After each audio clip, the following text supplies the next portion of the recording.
Hello, chat. Welcome to the stream. We're doing Mario Kart, or not? We're not doing Mario Kart. We're instead sitting down and talking about Mario Kart, which is much more interesting than playing the game. Who wants to play video games here on this channel? Not a shot. All right. So if I could just get the Firefox window open, bada bing. All right, we got that. We're this is what one of the previous iterations of my tier list is, but this all doesn't matter because today we are starting from scratch, all the way back to the very beginning of where everything started. Like, I am going in complete and absolute order of the tracks, and it's going to be hell. We're gonna do that. I should probably actually, you know what? Yeah, now that we're out of pre-stream, yeah, we should be here.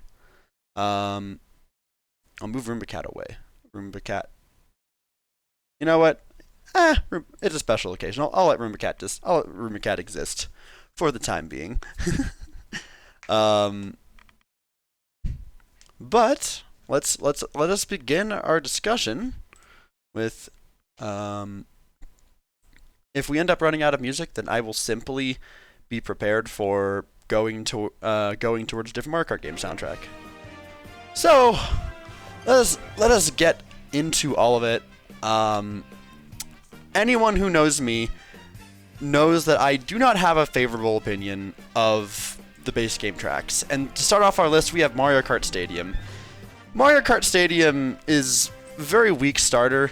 It's got a whole bunch of it has a whole bunch of problems that I have with it.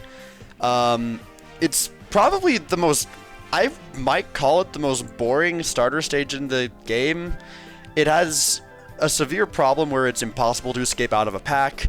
And more than anything, it has like an especially just weird skill check of a shortcut where it's like you can do it shroomless, but like only through mechanics that don't feel like at all intuitive to learn. Not beginner friendly, not fun to play as someone who's good at the game. It doesn't really have anything going for it, but I don't have an absolute utter hate for it, so I guess for that reason I'll keep it in D tier. As going alongside is going to be Water Park. I don't really like Water Park very meaningfully. I don't have very much to say on it. Water Park is the first of very many tracks that I feel like have a very major problem in that it doesn't. Mario Kart 8's physics engine has this trait where anytime you are tricking into water, it is better for you not to trick and instead to just be holding a drift into that water, and that's always been a really weird just nuance of the physics engine. And because of that, like it never feels right. It, like, even after all the hours I put into it, it's a line that just never feels right, and I feel like Water Park in my head is kind of the poster child of that problem. And it's just like, I don't have anything positive to say about it, really. There's not anything that stands out to me. I'm not going to, like, be upset to play a race on this track, but I'm not going to have fun. Now, Sweet Sweet Canyon, I'm debating on whether I want to put this one in D tier or C tier. As I mentioned before, I mentioned at the very beginning, base 8 tracks do not do crap for me. Yeah, you know what? No, I think what I'm gonna do is I'm gonna. I hate to start off as negative as I am, but genuinely speaking, I have Sweet Sweet Canyon F tier worthy. Does it have anything that saves it for me? The donut shortcut can only carry it so far, but it's just such a long track that I feel like items don't matter. Front runs just kind of happen. There's nothing that you can really do about it. I don't think I can. I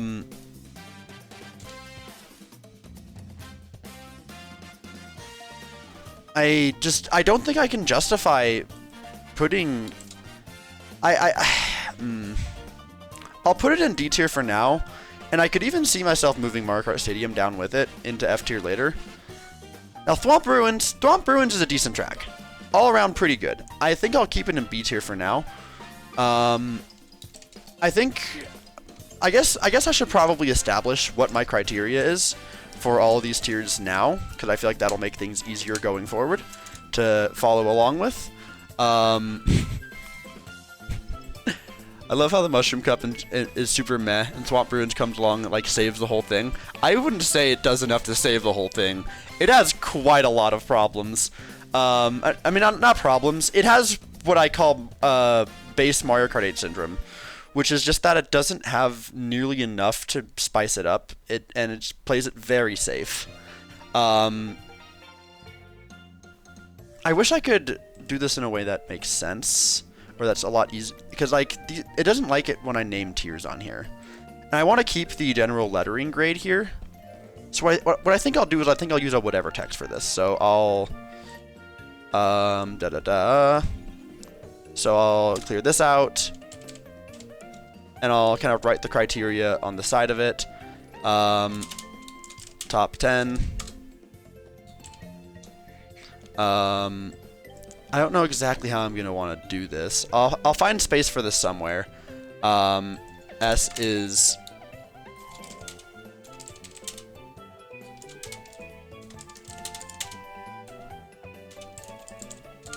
we're gonna have to mess around. We're gonna find how it works. I don't know. Put it next to the tiers? I probably could. Would that work? We'll find out. We'll have to I'll have to like be mindful about how I space it, but I could do something like this. A is nothing but mostly pretty much nothing but positive things to say. B tier will go, I like it. C tier,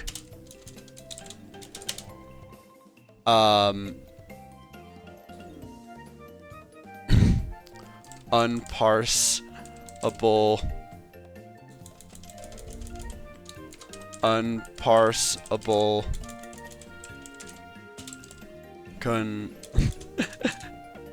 conglomerate of... It's okay.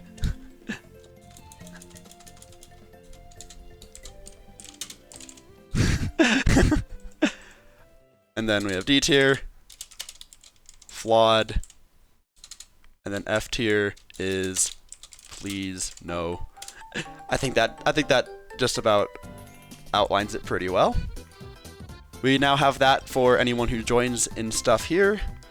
Mario Kart Stadium is F tier. I'm debating on moving it down there. And you know what? With the criteria I just set, I think I'm willing to move it down here. I think I'm willing to do that for both of them. I don't like...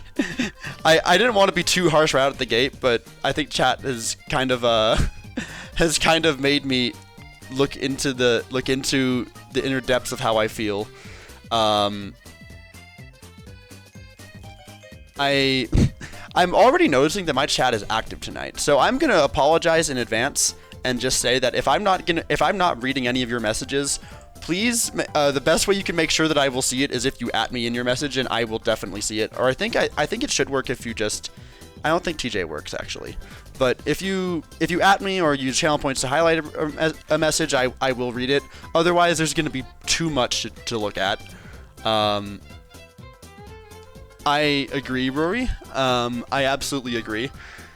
We're into Mario Circuit now, and there's a reason I unlovingly refer to this track as Morbius, because it is just a Mobius strip, and I hate it enough to compare it to Morbius. And I think that is a sign that it's not a sign of a good track there, lads. That's not. If you're being compared to Morbius for any reason, that's a sign that you're doing something very wrong. But also, it's a Mobius strip, and that's literally all I have to say about it. There's nothing fun about it. It's like Toad's Turnpike, but if Toad's Turnpike had like 1 or 2 meaningful grass cuts, which is, it's a low bar to cross, but I guess it crosses that, and it doesn't save it from F tier. Toad Harbor.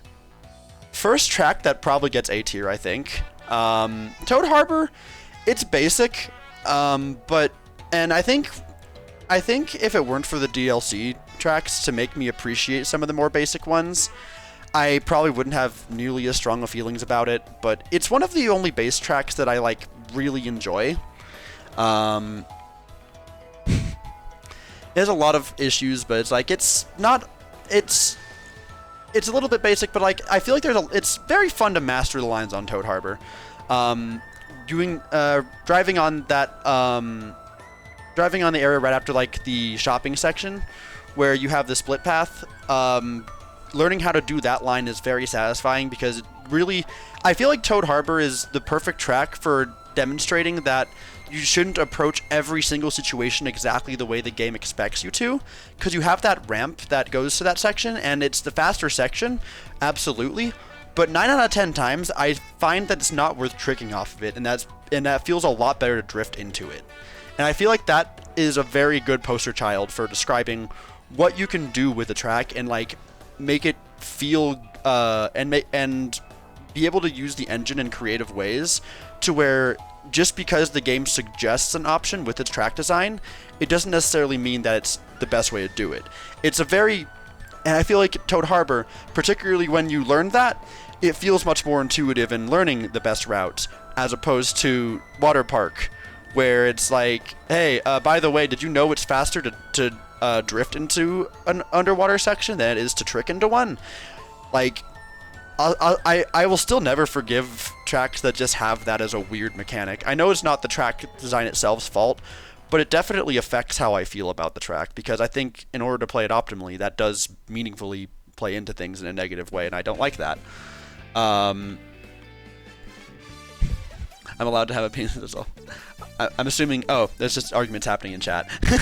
I like how it's not even me who's causing arguments. Twisted Mansion is kind of my least favorite track. I understand this is a particularly biased perspective.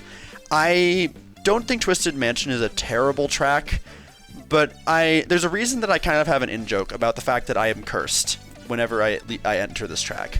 And that is because every race I play on this, it feels like I either win by doing pretty much nothing that deserves it, or I will put in every single ounce of work and I will get like second or third to last.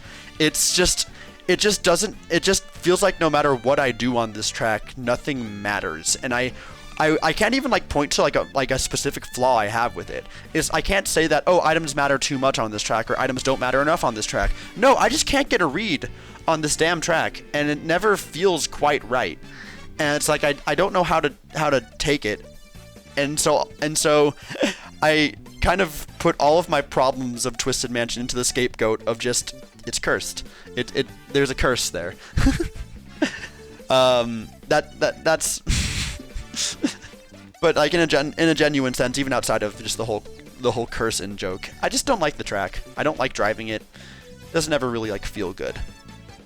Shy Guy Falls. I think this is. Do I like Shy Guy Falls? No, I think Shy Guy Falls is the first unparsable conglomerate of okay. You know what? I shouldn't say of it's okay. I like of okay. I feel like that sounds better and has more of a ring to it. A lot of people really like Shy Guy Falls. I can appreciate it.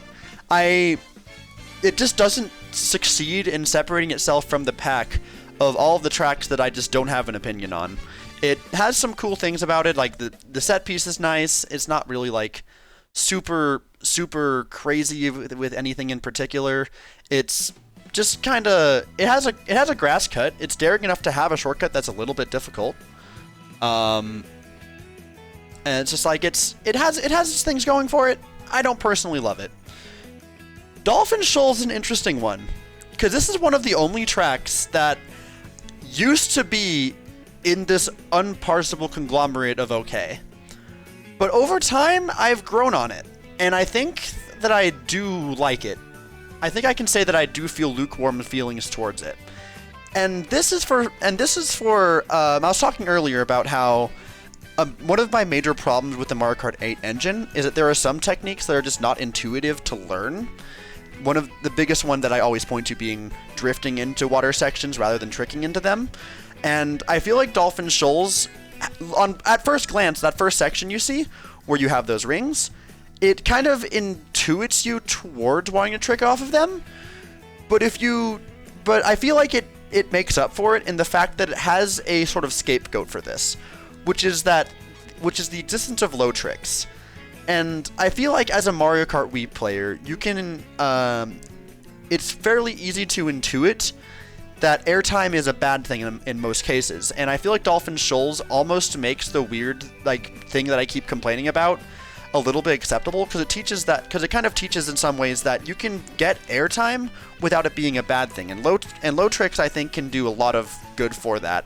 And I feel like learning how to trick off of the ramps in like a sideways manner on Dolphin Shoals is a very satisfying skill. Otherwise, it does kind of run into Mario Kart 8 syndrome, where it just doesn't have any meaningful shortcuts, where it feels like you can really make an impact on a race that you don't already have a lead in.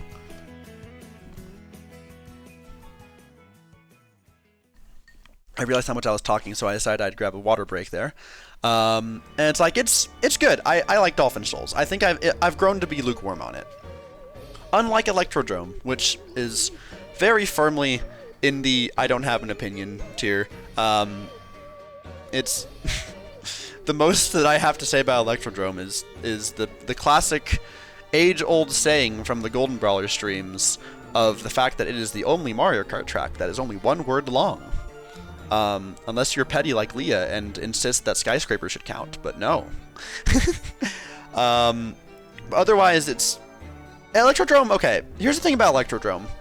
Electrodrome is the epitome of a track that is designed around the game's gimmick and not around it being fun to drive.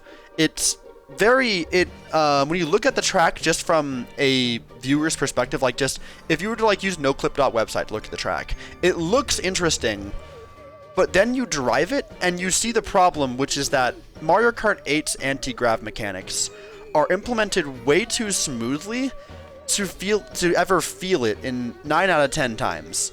And as a result of that, what you get out of Electrodrome is a track that's a lot of straightaways that are kind of built in a way to make it feel like there's more than that happening, because the track is technically curving, but it's not curving in a way that meaningfully affects how you should be playing it.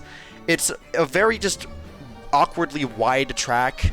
There's so many straightaways, and it's just like, I don't really get much joy out of driving it. Other than that, I don't have too much to say about it. It's just kind of in the large conglomerate of just, yeah, this is a track that exists. Mount Wario, this definitely makes it into S tier. I think this is probably pre Wii U DLC, one of the only tracks that I liked in Mario Kart 8. Because I used to be a massive Mario Kart 8 hater. I used to be like Mario Kart 8 used to be like actually one of my least favorite Mario Kart games ever. And I think, I'm really happy for the DLC and the fact that the DLC kind of allowed me to discover it has taught me to love again. And Mount Wario has always been an aspect that I like. None of my competitive knowledge has ruined it for me, even though it's like weirdly faster to take the stream shortcut without one than it is to go the other route. That's not like a huge deal. It's a solid track. It's fun all the way around. I think there's just a weird pattern of just any like mountainous snowy track is just gonna end up being really good. I don't know why that pattern is, but I think they just tend to be very inspired, and I guess, you know what, I guess that's not that weird of a thing to have that be the case, because I feel like they are based off of the act of like skiing usually, or something along those lines, and as a result, a lot of like skiing mountains are kind of formatted in a way that they are fun to go down, and I think that plays a pretty big role, and yeah. There's a reason I play Sean Palmer, but like, there's a pretty obvious bias there. But like, we'll get to that, Pink Sheep. We'll get to it. And it's really, here's another thing that's really interesting to me, because going at this from absolute square one is absolutely throwing a wrench into everything that I know, because I think that I might have had Mount Wario in my top 10, but I don't know. And because of the fact that I don't know, I'm going to have to like actively think about a lot of these placements moving forward, and that's going to be weird to not be able to compare and to just base everything off of based off of what I already know. Going from square one is a very fun experience that it's like, yeah, this is new. It's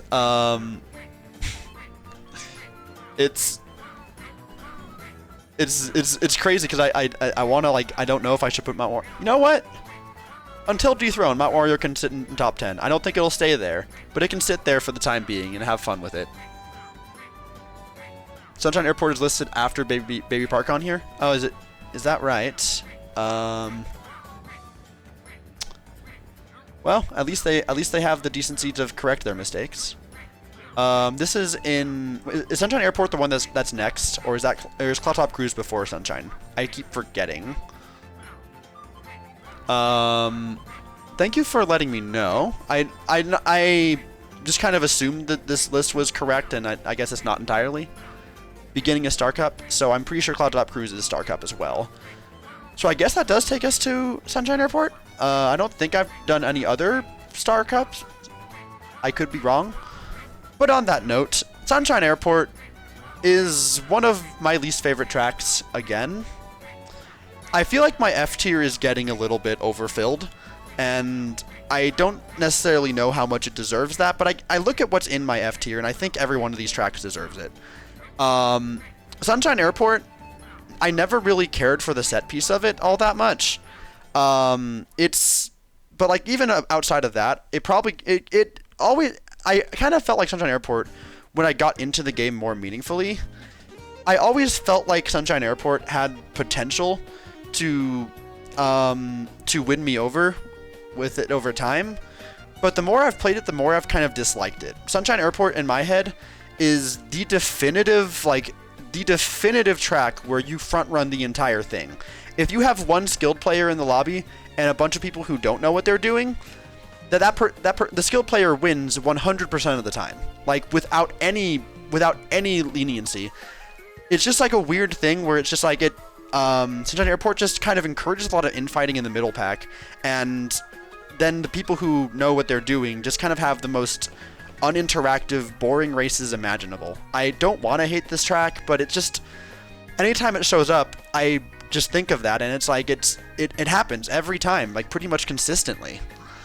And it's just like I could see myself really loving it, but it just has a bunch of just weird nuances. I like doing something like the load trick at the very end.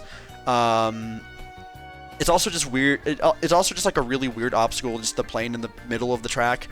There's like a weird grass cut that's not even like used. It's just like it wants to be something, I can tell, but it doesn't succeed, and that makes me sad. Very similarly to Cloudtop Cruise.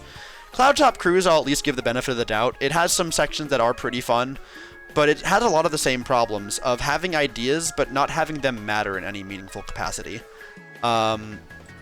It's another keystone member of the Mario Kart 8 syndrome, where it's just like there's not a single damn shortcut on this track. It's very straightforward with how you race it.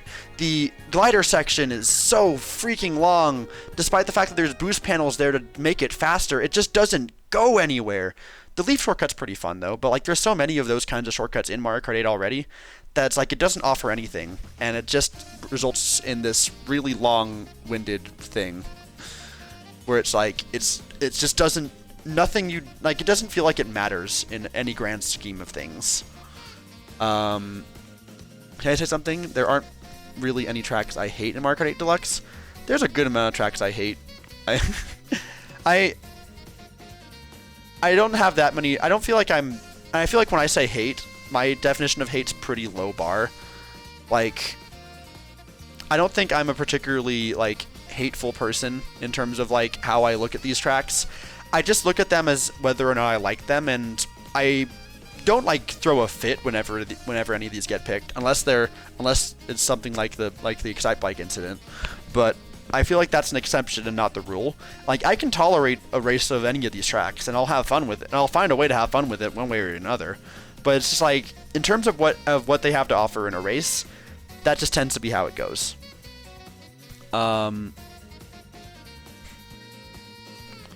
BDP? Grunt BDP? Oh, wait. Are you talking shit on Bone Dry Dunes? Chat, are you talking shit on Bone Dry Dunes? Y'all? The fuck is wrong with you? This is a good track. I'm not gonna pretend it's perfect. It's definitely very much not perfect. It has a lot of flaws, but it's one of the few Mario Kart 8 tracks that actually has some degree of challenge to offer you. I feel like Bone Dry Dunes can result in some genuinely just chaotic races that it's fun to try to wrangle the controls of Bone Dry Dunes. It's a very hectic track that I feel like offers offers a lot of very interesting races. It does have a very major flaw though, and that flaw might be enough for me to bring it down to B tier. And that is just the fact that it's inherently unbalanced, and the fact that it's a split path track that one route is just objectively better than the other, and by a pretty large milestone too. And I feel like that is a flaw that I do in my head still consider, even if I do like driving the lines of it a lot. And I feel like this is also a track that's very highly contestable, because I feel like it very much depends on the combo you run, where if you can get a hang of Bone Dry Dunes, it's extremely satisfying, but if you can't, it just feels miserable. I am definitely in the camp of I can get a handle on the lines of it, and I feel like my character vehicle combination tends to benefit playing Bone Dry Dunes, but it's a challenging track that finds a way to be challenging in a way that's not just through use of having expert shortcuts or anything like that. And it doesn't do so in the way that it feels cheap, similar to like a Wario Stadium. It's a good track that I feel like that lends itself well to an experienced lobby. It's a bit of a noob trap though, and for that I understand it can be a bit hard to forgive.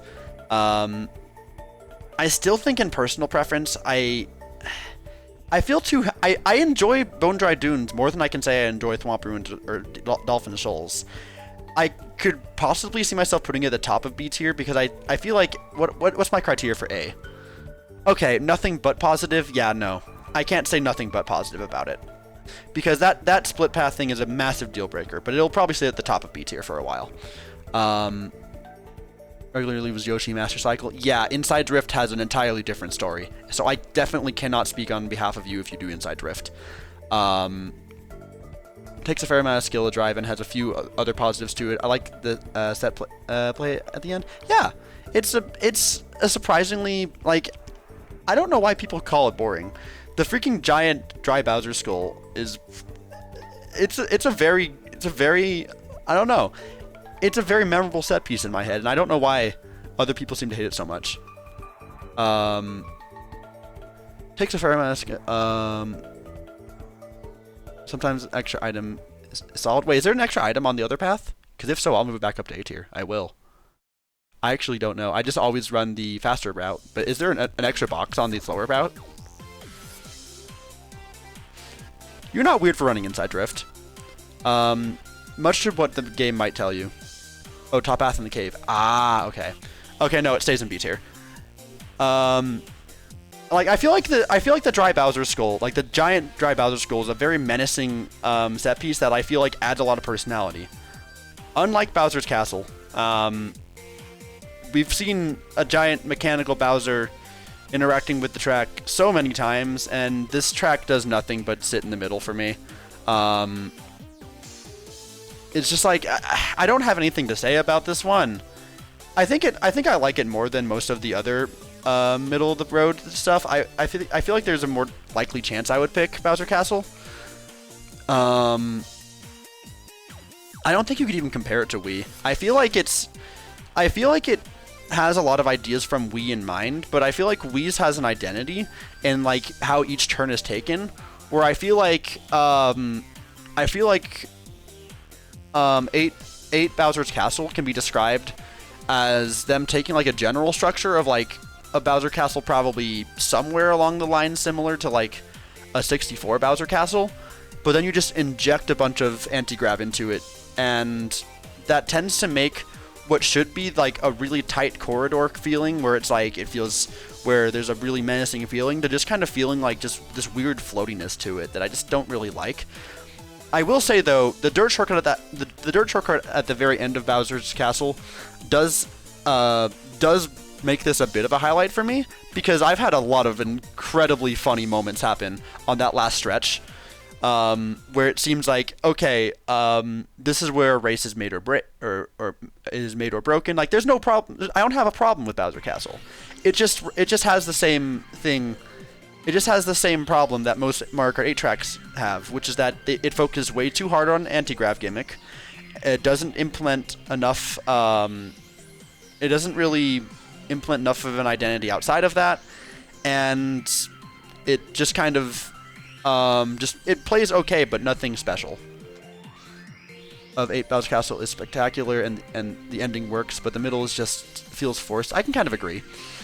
Does it feel like sometimes you just don't have much to say on a lot of just due to sheer amount of them?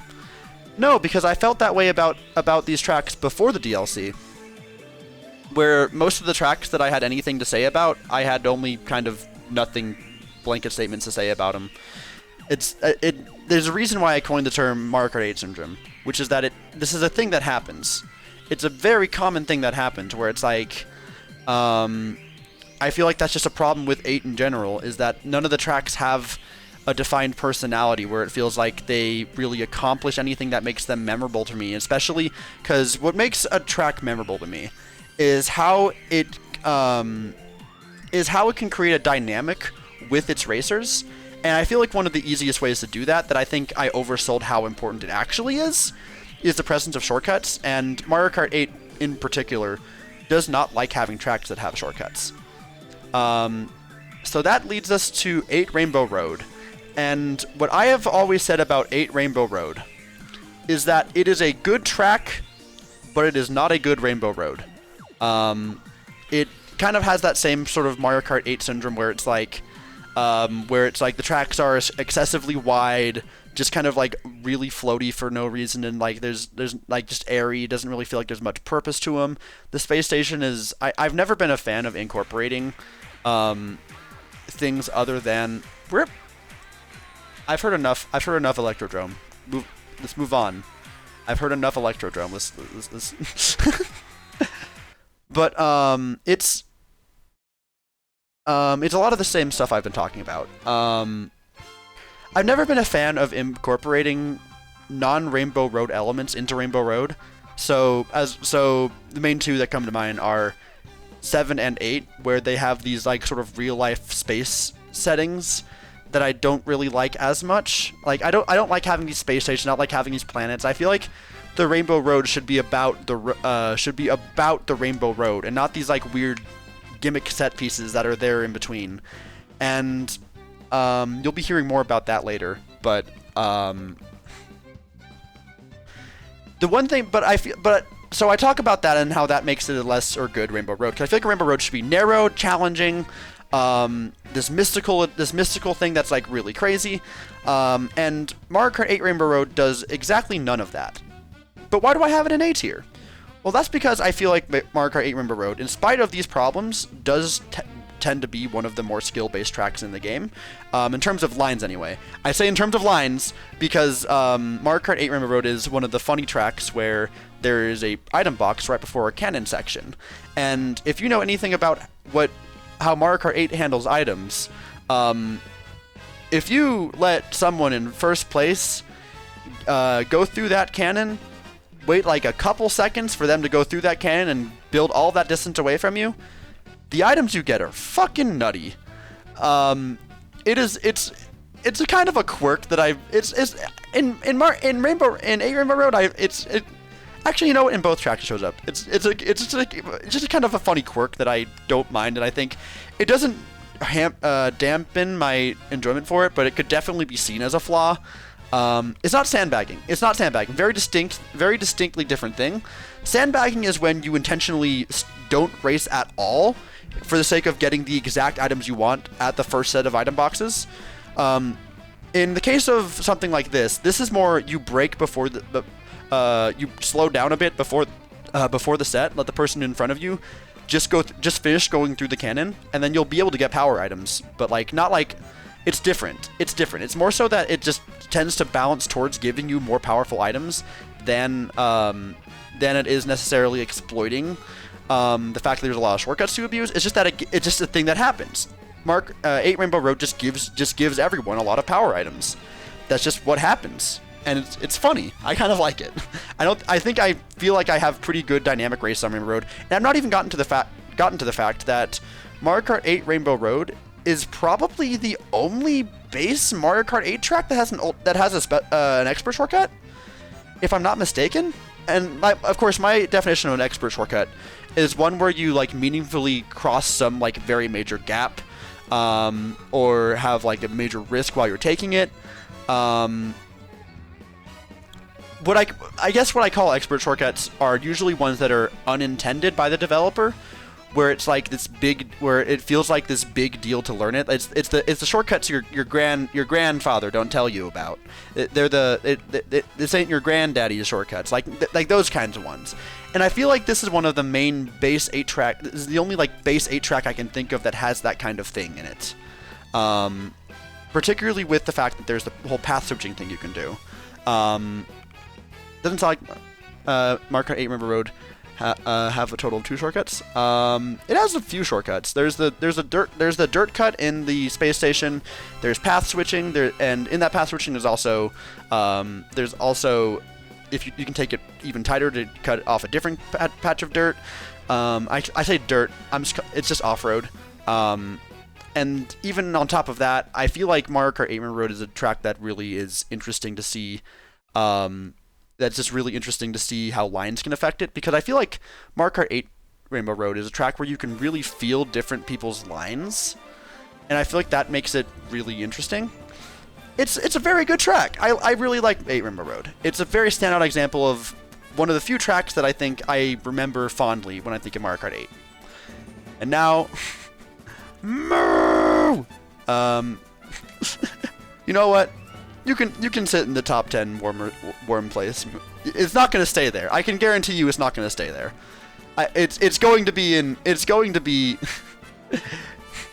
Bray, I can tell you've never been to one of my streams, because this is Moo Meadows is one of the 3, or is it 2? I think it's literally only 2 exceptions of tracks that I feel like I give a lot of criteria for why I like tracks.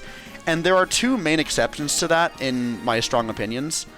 And one of them is Moo Meadows, and that has to do with a series of videos on my channel in which I just on all 3 of them I just was having fucked up races and was just on these absolutely just angry rants, and just some primal part of me, like, I was just like, wow, like, this race on Twisted Mansion was the worst thing I've ever done. Like, what a stupid track. Why does it exist? I hate it here. I don't want to be playing this game right now. And, like, just mid-rant, we get to the character select screen. I see Moo Meadows. I look at the cow, and I just go, and just primal instinct mid-rant, I just go, moo!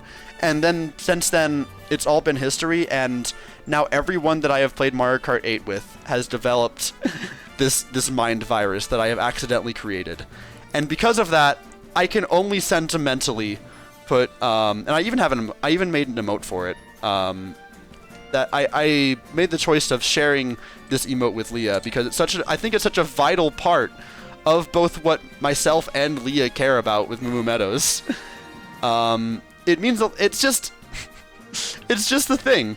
It's just an in-joke that I can't separate. Otherwise, it's just a pretty good track. I have a little bit of Wii bias, and it's not going to stay in top 10. I'm just putting it there for the sentimental value for now. because I know for a fact I can definitely name 10 tracks better than it. But right now I am going in order of what I have to say about it. But I don't see it as I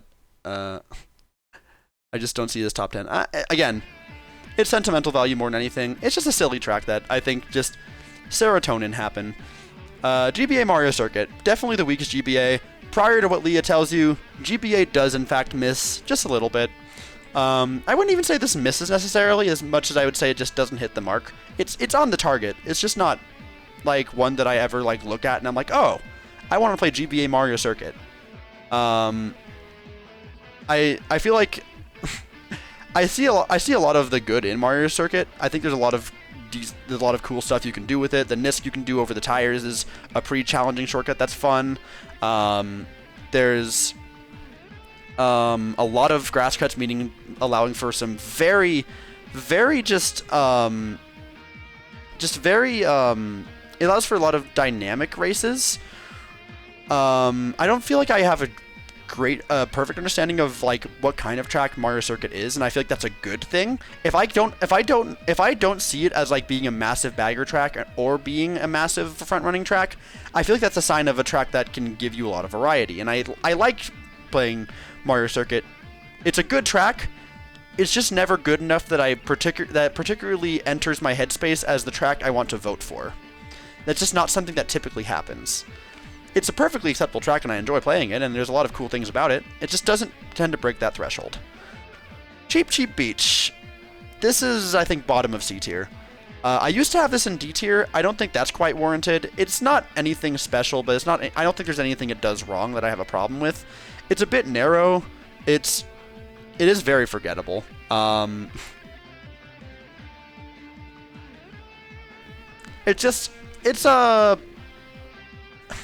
used to dislike it. I used to think it's like too narrow.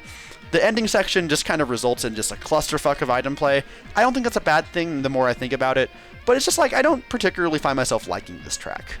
It's good it's all around. Like, again, I'm not going to be upset if Cheap Cheap Beach gets picked, but I'm really not going to have a strong feeling about it in any way.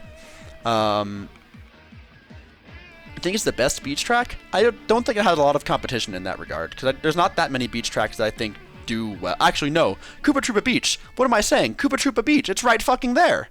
Koopa Troopa Beach. That's the good shit. But like it's again, I don't have strong opinions on it. I'm not going to be happy or unhappy. Toad Turnpike, worst track in the game. Well, actually, is it now? Yeah, it might actually be the worst track in the game now. Now that they've nerfed bagging a bit, I think I might let up on my opinions of the other tracks. We're going to have to see, but I mean, hey, I guess I'm going to have to make that decision right after this one. But Toad's Turnpike is, Koopa Troopa Beach should have been DLC. I don't think I agree. I love Koopa Troopa Beach, but I love the N64 version of Koopa Troopa Beach. Anything past N64 Koopa Troopa Beach, I feel like they neuter in some small way. I feel like the cave shortcut was a lot more fun when it was this kind of difficult thing to execute, and not just this mushroom cut that you just commit to just using a mushroom and just like having this weird glider section. I just haven't liked Koopa Troopa Beach since. Oh, hi, Golden Brawler. I haven't liked Koopa Troopa Beach since 64, so I don't think it necessarily. I think it's for the better that didn't get included, because I think I like to preserve my rose tinted opinions of Koopa Troopa. But anyway, going back to Toad's Turnpike, no, this is the worst track in the game. I talked about how Sunshine Airport is a front running track. Toad's Turnpike is that, but worse. The obstacles in Toad's Turnpike, like at least in Sunshine Airport, you have enough track design to where you at least feel like anything you do matters. It like feels like you're actually making lines happen. There's at least the minimal amount of thought going into how you race Sunshine Airport. Toad's Turnpike, you just take the inside line, and if you get coins before anyone else, congratulations, you won. That's all there is to it. And it could maybe even get away with it if it was more like 64, where the traffic was like actually this obstacle that was difficult to avoid. but they made this 2-lane highway that was was really cramped, and you had to be careful how you drive it, into this four-way school zone, or this 4-lane school zone, where it doesn't feel like anything matters at all. And it's just like, it's just, why are we here? This is not how you make it. Just because you can do anti-gravity, it doesn't mean that you should. Like, the anti-gravity here doesn't do anything. I guess you could maybe farm the anti-gravity for coins, but like, why do that when you can literally just grab the free line of coins granted to you at the very start? It's just not good. Actually hurt by bagging changes. Most have been unchained. This one particularly only has comeback potential from shock. That's harder to take advantage of. Oh my gosh, I hadn't even thought about that. But yeah, that's it's bad. It's real bad. I'm not gonna acknowledge the character arguments in my chat, because that's not why I'm here. Dry Desert. It's hilarious that the game decided to put the 2 worst tracks back to back. Dry Desert is now no longer nearly able to reap the benefits of being a bagging track. The Dry Desert is a track of all time. It no longer reaps the benefits nearly as hard as being a bagging track. It's no longer like the one where it's like you're disincentivized from playing the game in the slightest. But it's like, it's not good though. And I feel like it almost doesn't even get changed, because I feel like Dry Desert is them still having way too much off-road, that even if you can't bag for the exact items you want, you're still rewarded for disengaging with the race, and just getting any speed items will pull you back into a spot where you'll probably get first.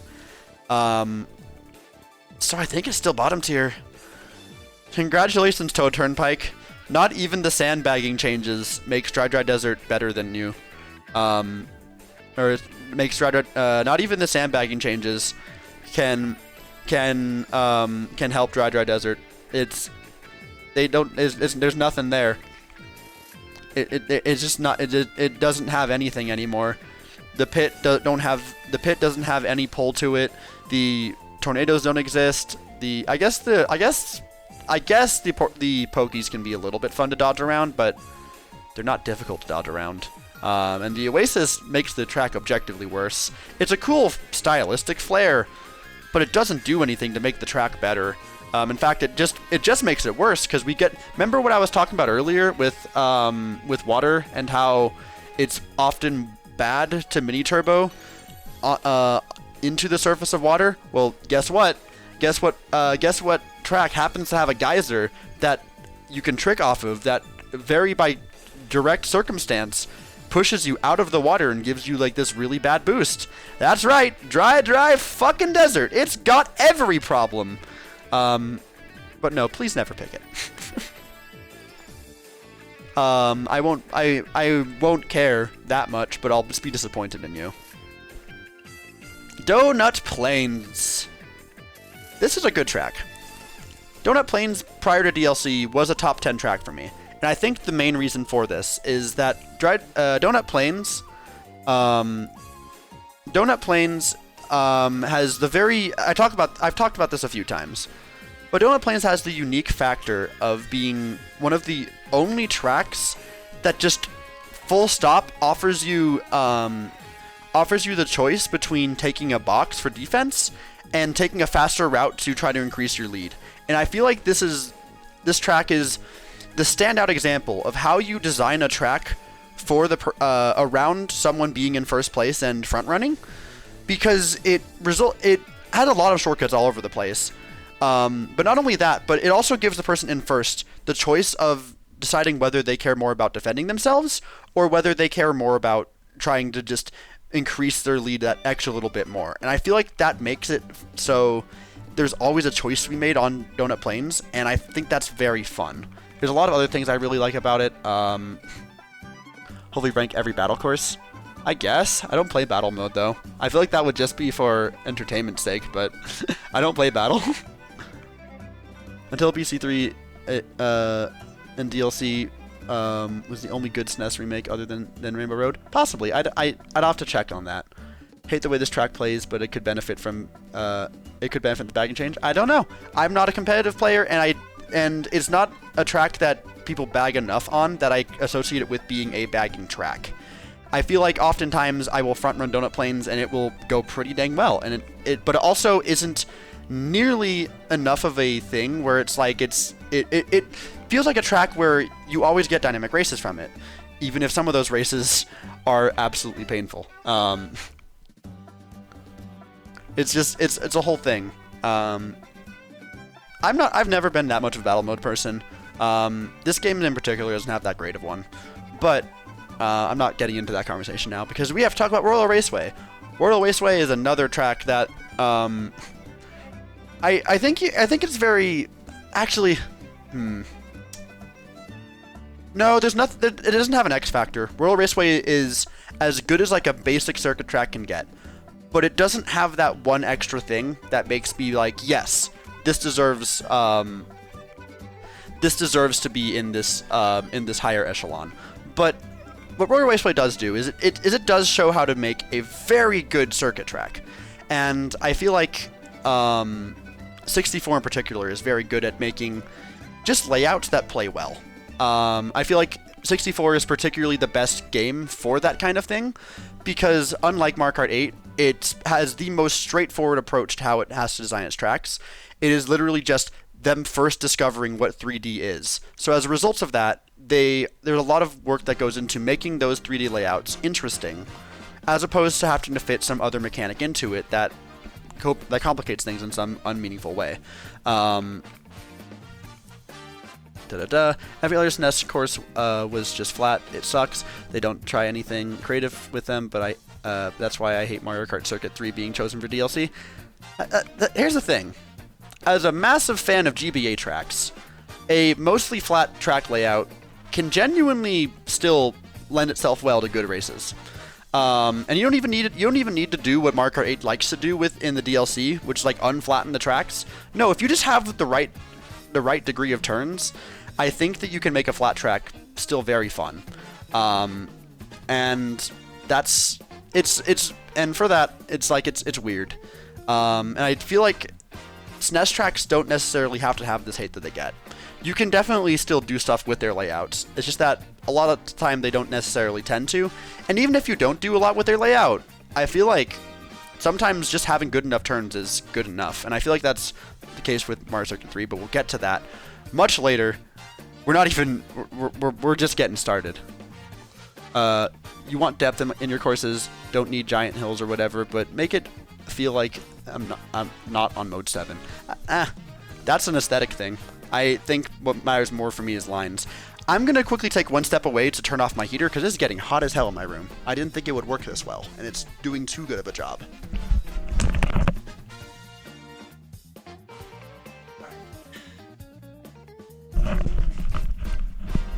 Alright, so that all said, Caper is screaming at me to put this in F tier. I'm not going to do that.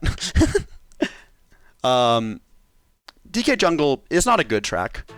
In fact, it's definitely it's definitely not deserving of being in the bottom F tier, because I don't think I feel quite the same level of resentment for it as I do others. In fact, actually, I'll even put it a little bit higher. But the main problem that DK Jungle has, like, I don't know why I'm calling it DK Jungle. I call it Jungle Hijinks because I think that's a better name. Jungle Hijinks, and it's not an official name, but it's what I call it. I don't care. I run my own show here. You can't change how I do things. Gosh, that heater did so much. I might actually need to open a window. Alright, I'll get back to this in a sec.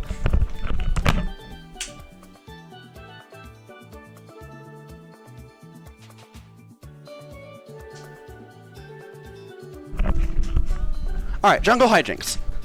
It's a pretty acceptable layout. I It does have a bit of Mario Kart 8 syndrome, where there's just not meaningful shortcuts and stuff, but I feel like it makes up for it by the fact that, like, oh, there's some sections of it that are pretty fun. I enjoy the fact that it has this like shroomless glider cut you can do, and I feel like the ending section of it is a decently like precarious just ending that I think can result in some pretty hilarious moments.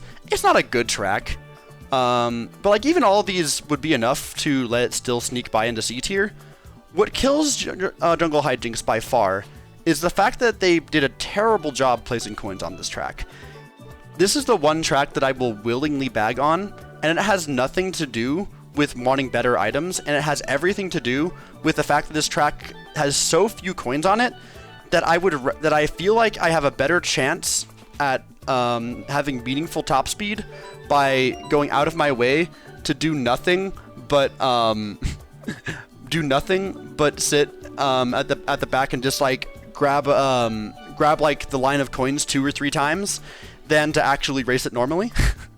And there's a novelty to that. I feel like that's a type of bagging that like feels a little bit more justified and like doesn't feel like this dirty thing where it's like, ooh, I'm gonna abuse like the shock probability. Like, no, it's just literally like a thing that I'll do. Like it's a weird like change of pace, and like I almost like have a little bit of fun doing it just because it's so different from anything else. But it's like it's not a good track still. I like it more than Cloud Top Cruise. Here's the thing. This problem, everything I talked about, that's not a good thing. It's not a good thing that I feel more inclined to go back and grab coins than to actually race the track normally. But it does make it at least something different to do. And like, it's, hey, if there's at least something to keep me entertained, that's more than any of these other tracks can say. So because of that, even though it is a very flawed track, I still put it at the top of my D tier.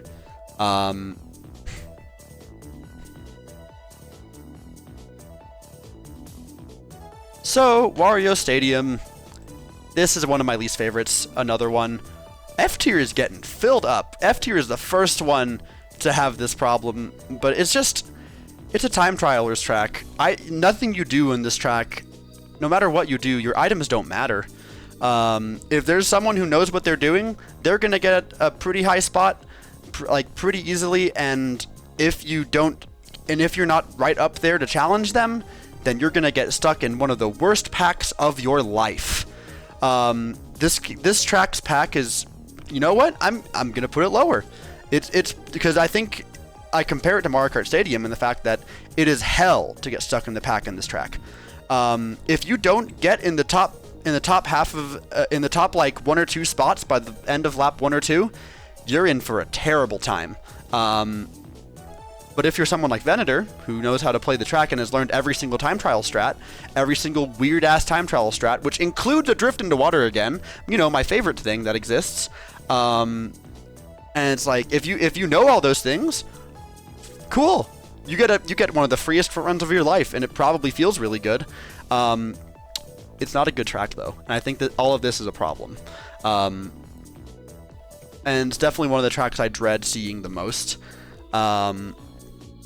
But hey, that's just how that goes. GCN Sherbetland. GCN Sherbetland. This was another one that was in the C pack for me for a really long time.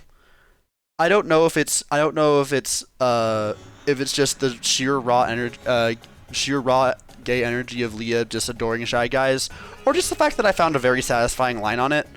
But I think Sherbetland ekes out just barely sneaks by into B tier. It's not, it's pretty okay. Before I head out, I'd like to say Wario Stadium is an example of a track with too much difficulty. It gatekeeps casual play too much, and when everyone knows how to play it, it's really obnoxious for its cut. Referring to Wario Stadium, by the way. I can kind of agree. I don't think it's a difficult track. I think it's an unintuitive track. Because I feel like anyone can drive Wario Stadium perfectly fine without issue. It's just that they won't be driving it correctly. And there's no way to know that you're driving it incorrectly. All you'll see is the one guy who's ahead of everyone else by like 10 miles. and you're just like sitting there wondering, what the fuck am I doing wrong? But yeah, no, back to Sherbet Land though. Sherbet Land, it's another middle of the road track. I think in just 8 normal, it's just like I think what kills a lot of Sherbet Land's momentum, that Leah has kind of pointed out, is the fact that it kind of breaks Double Dash's conventions, where instead of avoiding the water, it's kind of just played off as part of the track. And I never really felt like that was taken care of in a way that makes a lot of sense and that feels natural. But if you play the track like you would probably want to in Double Dash, you can have some pretty solid lines on here. There's also a useless shortcut on with the glider ramp. Like, there's literally no reason to take that. If you just take the inside line, you're going to be getting a much better time anyway. Like, that is a shortcut on the outside line of the track, which is like, why even bother at that point? You're not doing anything. But again, if you ignore all of the blatant like noob traps that come with this track, it's pretty fun. And the noob traps I don't think are like this huge deal, because I feel like you can intuit after like 1 or 2 races that the things I describe as noob traps are just that. I feel like it's pretty easy to notice that it's just like weirdly designed like this.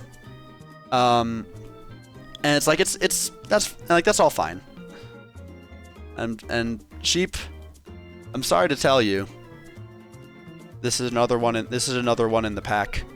I don't have strong feelings on Music Park in any regard. I'm also refusing to call it Music Park because it's the European name is way better as Melody Motorway. The problem with Music Park is, again, the classic Mario Kart 8 syndrome. There are no fun shortcuts. It feels like item play in a lot of cases just does not matter. The lines are pretty fun to take, I'll give you that, but there's not a whole lot else to carry it. Again, thematics are cool, but I'm not really judging that. I'm here to judge the gameplay and how it contributes to an average online lobby. And Music Park just doesn't tend to offer a lot of dynamics to it, and I feel like that's, again, that do just kind of be, I mean, I don't think I'd call it a park either, Kraz, but I feel like it's just kind of like, it's a fun track to drive. Doesn't feel like a track where I'm get dynamic races out of. And I don't mind that all too much. It sometimes just kind of being in the hectic, just kind of like, I get whatever I get kind of thing isn't a bad thing, and I think Melody Motorway kind of shows that. It's good. It's okay. Again, no strong feelings on it.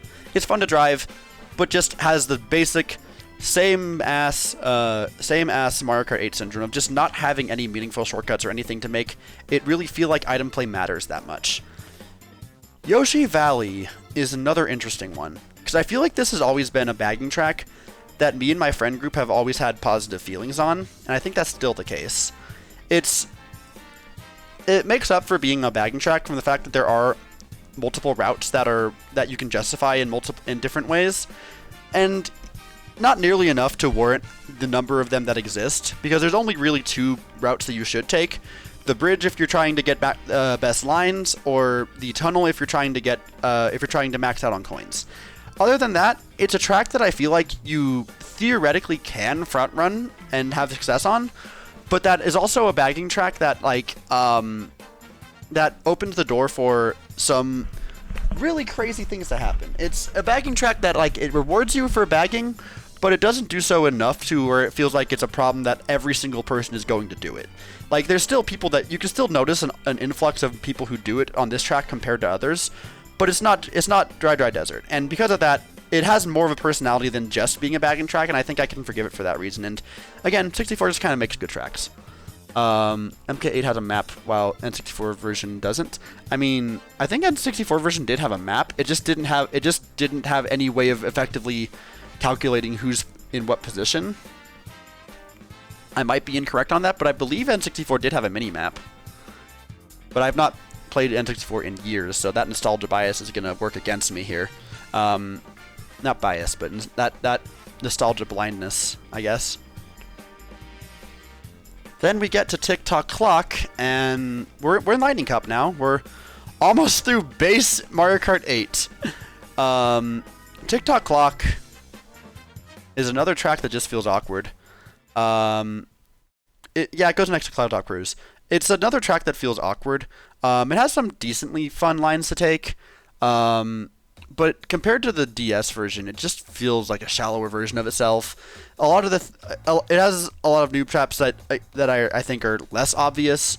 Like the gears that are very clearly keying you into driving up them, they don't help you, and in fact they send you so far into the air that you could lose races that way, and that's not good. That shouldn't be a thing. Okay, so yeah, I was right about Yoshi Valley. It has a lot of that. None of the obstacles feel like they are really meaningful. The whole gear section was so cool in DS, and in this game it feels like you're just driving straight with your position like being slightly modified a little bit. Otherwise, it's just kind of front run hell a little bit. Not nearly as bad as like Sunshine Airport in that regard, but it do just kind of be another track where items don't matter and doesn't even make up for it by being like that fun to drive. You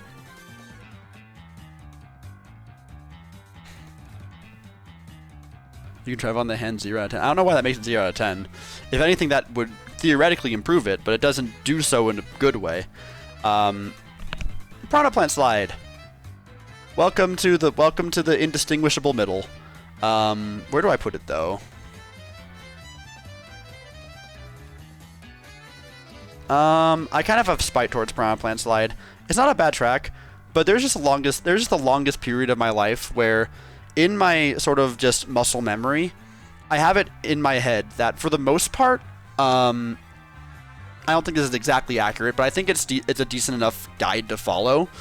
I definitely have been told that this isn't accurate, but for the sake of just getting to like a decent level in Mario Kart 8, it's a good guideline to follow, which is that I've always my understanding very early on was that gliding is the more time you spend in the air, the worse off you are. So as a result, in a lot of gliding sections, I tend to just want to touch the ground a lot sooner than like not as soon as possible, but like on the sooner side of things. So as a result, in Piranha Plant Slide, you have the aside from just being this like weird mesh of underwater and on surface driving, it's that end section where it's like if you hold forward even a little bit to touch the ground sooner, you die. You just die. Like even just the slightest tap forward while taking that final glider section, you die and your race is ruined forever. It's just like this weirdness like that makes me dislike it more. It's still perfectly acceptable. You just have to not be me and to do that mistake, and I've learned not to. But it's like I still have grudges for that for every single time that did happen to me in my learning phases. Piranha Pipeway is a better name. I didn't know that was what that was called. I don't think I have as nearly as much of a problem as with Piranha Plant Slide as I do with Music Park, because I feel like Music Park is just it lands flat, and I feel like Piranha Plant Slide has like enough words to make it feel whimsical. I guess I don't know. We're skipping around the beat here. Let's get into the next actual top. Let's get into another actual top 10 contender. I love Grumble Volcano. It's not Guiva Grumble Volcano, but I think one thing I've had to come to learn. One thing I've had to come to learn in Mario Kart 8 Deluxe is that a lot of remakes don't have to be what they were in previous games. And I see Sheep already pointing it out. Like, yeah, there's no rock hop. And I don't think it necessarily needs a rock hop, because I feel like the rock hop was this really cool shortcut in Wii. It makes up for it by the fact that it turns the other unintended shortcut that was in Wii into an intended shortcut that's like one of the most satisfying ones to take, where it's like it's genuinely really difficult and can be a really satisfying way to steal some final spots at the end. Otherwise, it's just extremely satisfying to drive. There's just enough off-road to where it feels like you can definitely make a move with items pretty much anywhere on the track. It's a track that I feel is particularly fun to trick with. There's a lot of I feel like it's open enough to where item play feels like it matters in a meaningful capacity. You kind of have a bit of strategy with the cave section where you can take the top route to guarantee your safety, or you can take the bottom right route to make sure you're taking the best lines possible. There's a lot of there's a lot that I like to Ground Volcano. Also, just music just kind of goes off. It's just very satisfying lines to take, and it's probably my Mario Kart Wii bias that brings it as high as I do. But it definitely stands out in my mind in a way that most Mario Kart 8 tracks do not. 64 Rainbow Road, or as I like to call it, don't get hit, motherfucker. There's a very large reason why I call it this, and that is because the biggest problem, for one, I guess the most important thing is I feel like it keeps none of the identity of what makes Mario Kart 64 what I love. It's Mario Kart 64. Mario Kart 64's version of this track feels like this grand adventure where there's a lot more verticality to it, and it feels like it's even though it's a really long thing where nothing happens in 64, it feels like more of a victory lap than it does an actual race. And in Mario Kart 64, I think you can get away with that a lot more, and I don't think that having a 3-lap version of this track would make it better. Oh god, no. In fact, it would make it much worse. But the version of it that we have, it doesn't have challenge. I don't really like the remix that much. It doesn't really feel like it does anything. And I feel like it feels like the race is determined by the time you're 30 seconds into it, and that feels really fucked up to me. It doesn't keep any of like what I consider iconography of the 64 version. It just never landed for me. As someone who grew up with Mario Kart 64, this song has the benefit of having the most nostalgic sounding song of all time to work with, and yet I feel none of that when I race it, and I think that's a sign that it's doing a lot wrong. I don't feel any positive emotions when I race this. It doesn't resemble even slightly the track that I have positive memories of, be it for good reasons or bad. And I feel like that's a kind of just unfortunate aspect. There's again, it's just there's a reason why I've kind of developed the meme of just calling it the "Don't Get Hit, Motherfucker" game show. It doesn't. It's just that. I think 8's version is something I'm more eager to actually seek out a race on than 64's version is, though. I mean, I can only speak for myself. I feel like 64 Rainbow Road I feel a little bit differently about, because I feel like the chain chomps on 64, for one, are actually an obstacle that I feel like I would have to I actually have to take a little bit more effort to dodge. But on top of that, 64 version has the has what is most people's first exposure to any ultra shortcut ever, which is always really cool. And finally, I feel like 64 Rainbow Road is a very just fun track to just boot up. Like, low stakes, I just kind of want to cruise for a while. And I feel like in that way it's very satisfying. It kind of gives you the degree of it does as much with a basic non-off-road, non-off-road, fenced off, just long road as it can. You get a large variety of different turns you take, different verticality you drive. It does a lot with what it's given, and even though it's insanely long and nobody really wants to drive it for the most part, I think there's a charm to be had with it, and I think that it's a charm that kind of lives and dies by the fact that Mario Kart 64 is such a janky game in general. If it wasn't Mario Kart 64 that that track came from, yeah, it'd be pretty bad, and I still think I like that version more. But all that said, we're moving on to Yoshi's Circuit. We're now into the Wii U era DLC, where we have Yoshi's Circuit, which is another one of the S tiers, because Yoshi's Circuit, I often hear people talk about how they missed a tunnel shortcut in Double Dash, and how that's usually all I really hear people complain about. But I feel like there's other things people don't like about the 8 version of Yoshi's Circuit. Going back to Double Dash at MagFest last year, I realized how much I miss a lot of the 8 stuff it introduces. Particularly, I feel like Yoshi's Circuit, is one of the most dynamic feeling tracks in the game. I have very positive memories of one of the first Mario Kart tournaments I hosted on this channel, where for a tiebreaker, there was just a 1v1 on Yoshi's circuit, and it was just such a fascinating back and forth to watch happen, where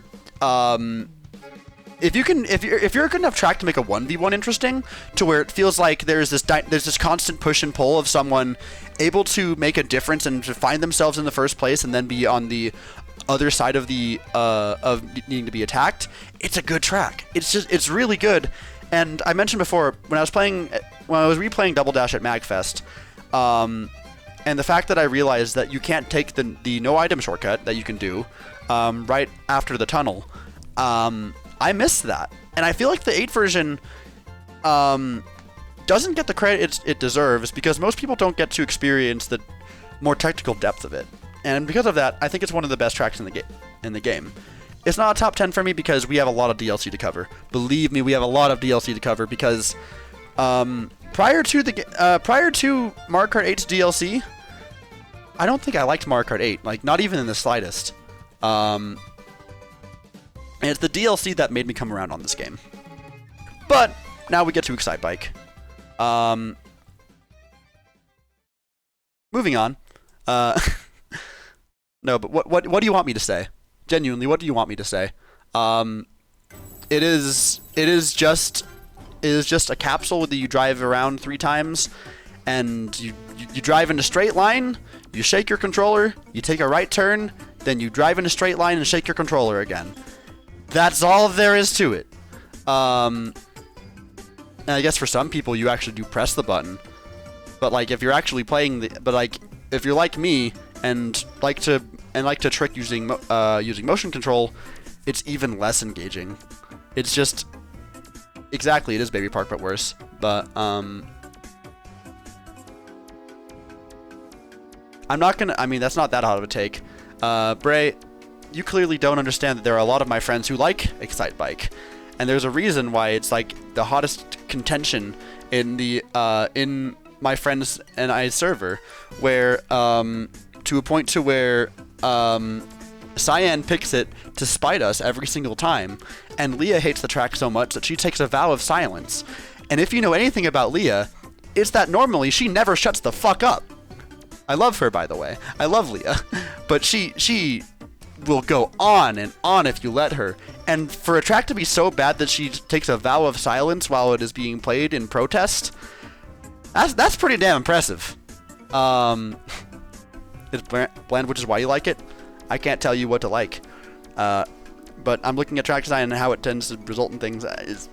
It's not fun. Dragon Driftway.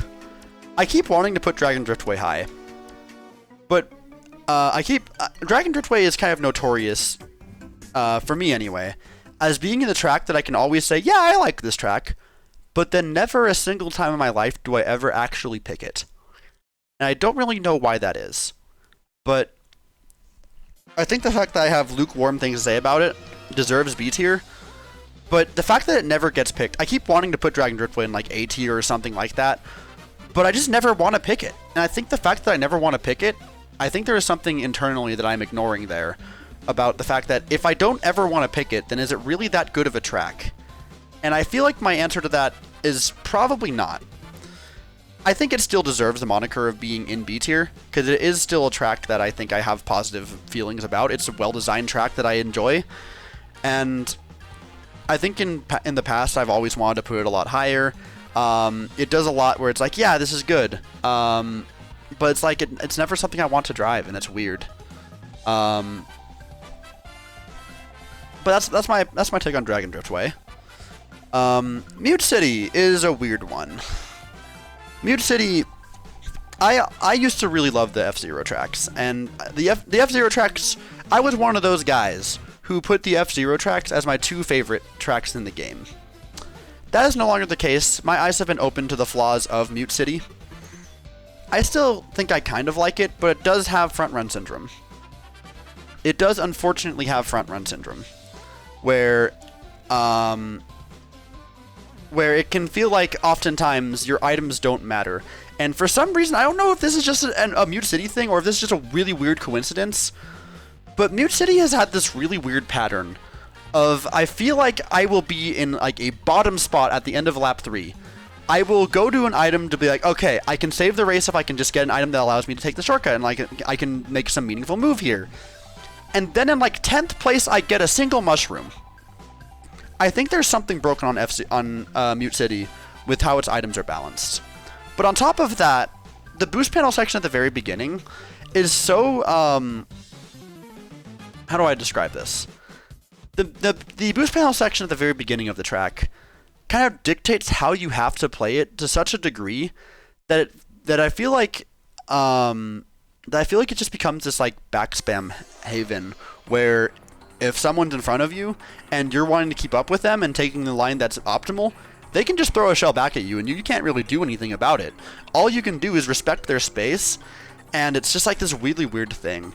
There's a few other things about Mute City that I think I like. The ending shortcut is really fun, and I think it can result in some very cinematic moments. There's some off-road shortcuts that are really fun.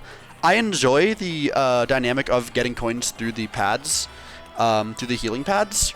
But it's like, it's not like, it doesn't do a whole lot right.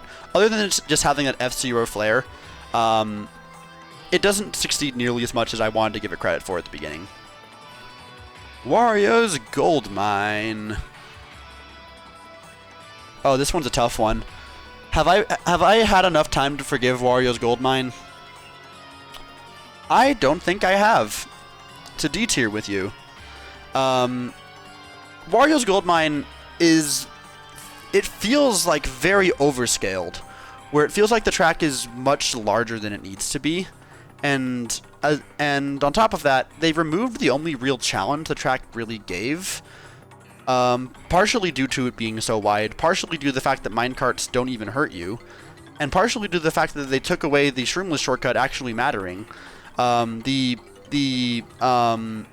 extra path to the side, for one, you wouldn't even normally, like, you wouldn't even experience the risk of taking that route in Mario Kart 8 because of the fact that the minecarts don't have hitboxes. But even worse than that, it's not even faster. Like, what's even the point? Like, how do you mess up a remake this badly?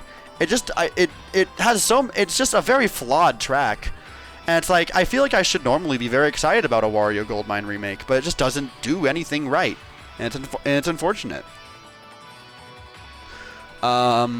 As for SNES Rainbow Road, yeah, it's SNES Rainbow Road. It's a... I'm never exactly in the mood to like, yeah, I want to play SNES Rainbow Road. Like, that's not really the kind of thing that happens, but like, it certainly is SNES Rainbow Road, and it plays well, and it's like, it does what it needs to. The one thing that's fucked up is the fact that it's not the last track in the goddamn cup it's in. It's literally the second race in the why? Why did they do this? It pisses me off even now. It's a good track. I just never feel in the mood to play it. It has a lot going for it. Otherwise, it's okay. I enjoy it. It's a very skill-based track. There's a lot to enjoy about it. It's just not one that ever stands out from the pack as one that I want to race on.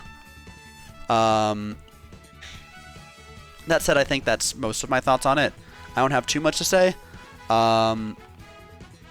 Best OCs in the game. I don't care too much for it, but I'm not going to hate on you.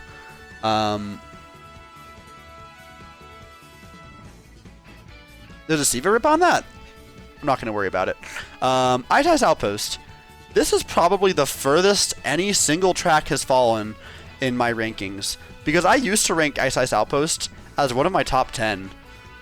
Now that I've, because I really like the fact, that it has a difficult end cut. That I feel like it has a few of these just difficult cuts that are like very high risk with like a small amount of reward. And I like that aspect being allowed to be involved, where it feels like you can make these smaller moves for higher places. The problem is that those small moves you can make are too small. They don't actually affect the race in any meaningful capacity. Where if you're doing everything right, and you can still just kind of get stuck in a pack here. Not to a point to where it feels like you're getting hit by every item necessarily, but it certainly feels like you're stuck in a pack in the fact that you can't get anywhere in a lot of cases. It feels like you can chain like 5 stars in a row, and you'll pass maybe 1 or 2 people. It just doesn't feel like it accomplishes anything, and it's kind of hard to contest the front run on this track. But I think that's kind of my main problem with it. I'm not going to say I hate it. I don't have the same problem with it as I do Warriors Goldmine, but it's, again, that same Mario Kart 8 syndrome. Hyrule Circuit makes me upset. I don't really know how to describe it. I feel like out of principle I should probably put it in C tier, but I don't think I can do that. I don't think I can justify doing that. Because Hyrule Circuit is a really weird track where it feels like it knows what it wants to be, but it doesn't really feel like it taps into it very well. The lines are decent enough. I don't, like for the first few minutes, but then when you get to the castle part, I feel like that all goes out the window, because I feel like the Master Shortcut doesn't work as a concept. And there's one particular streamless shortcut that you'll see pros do that I feel like is just like the weirdly just like, I think it's probably the most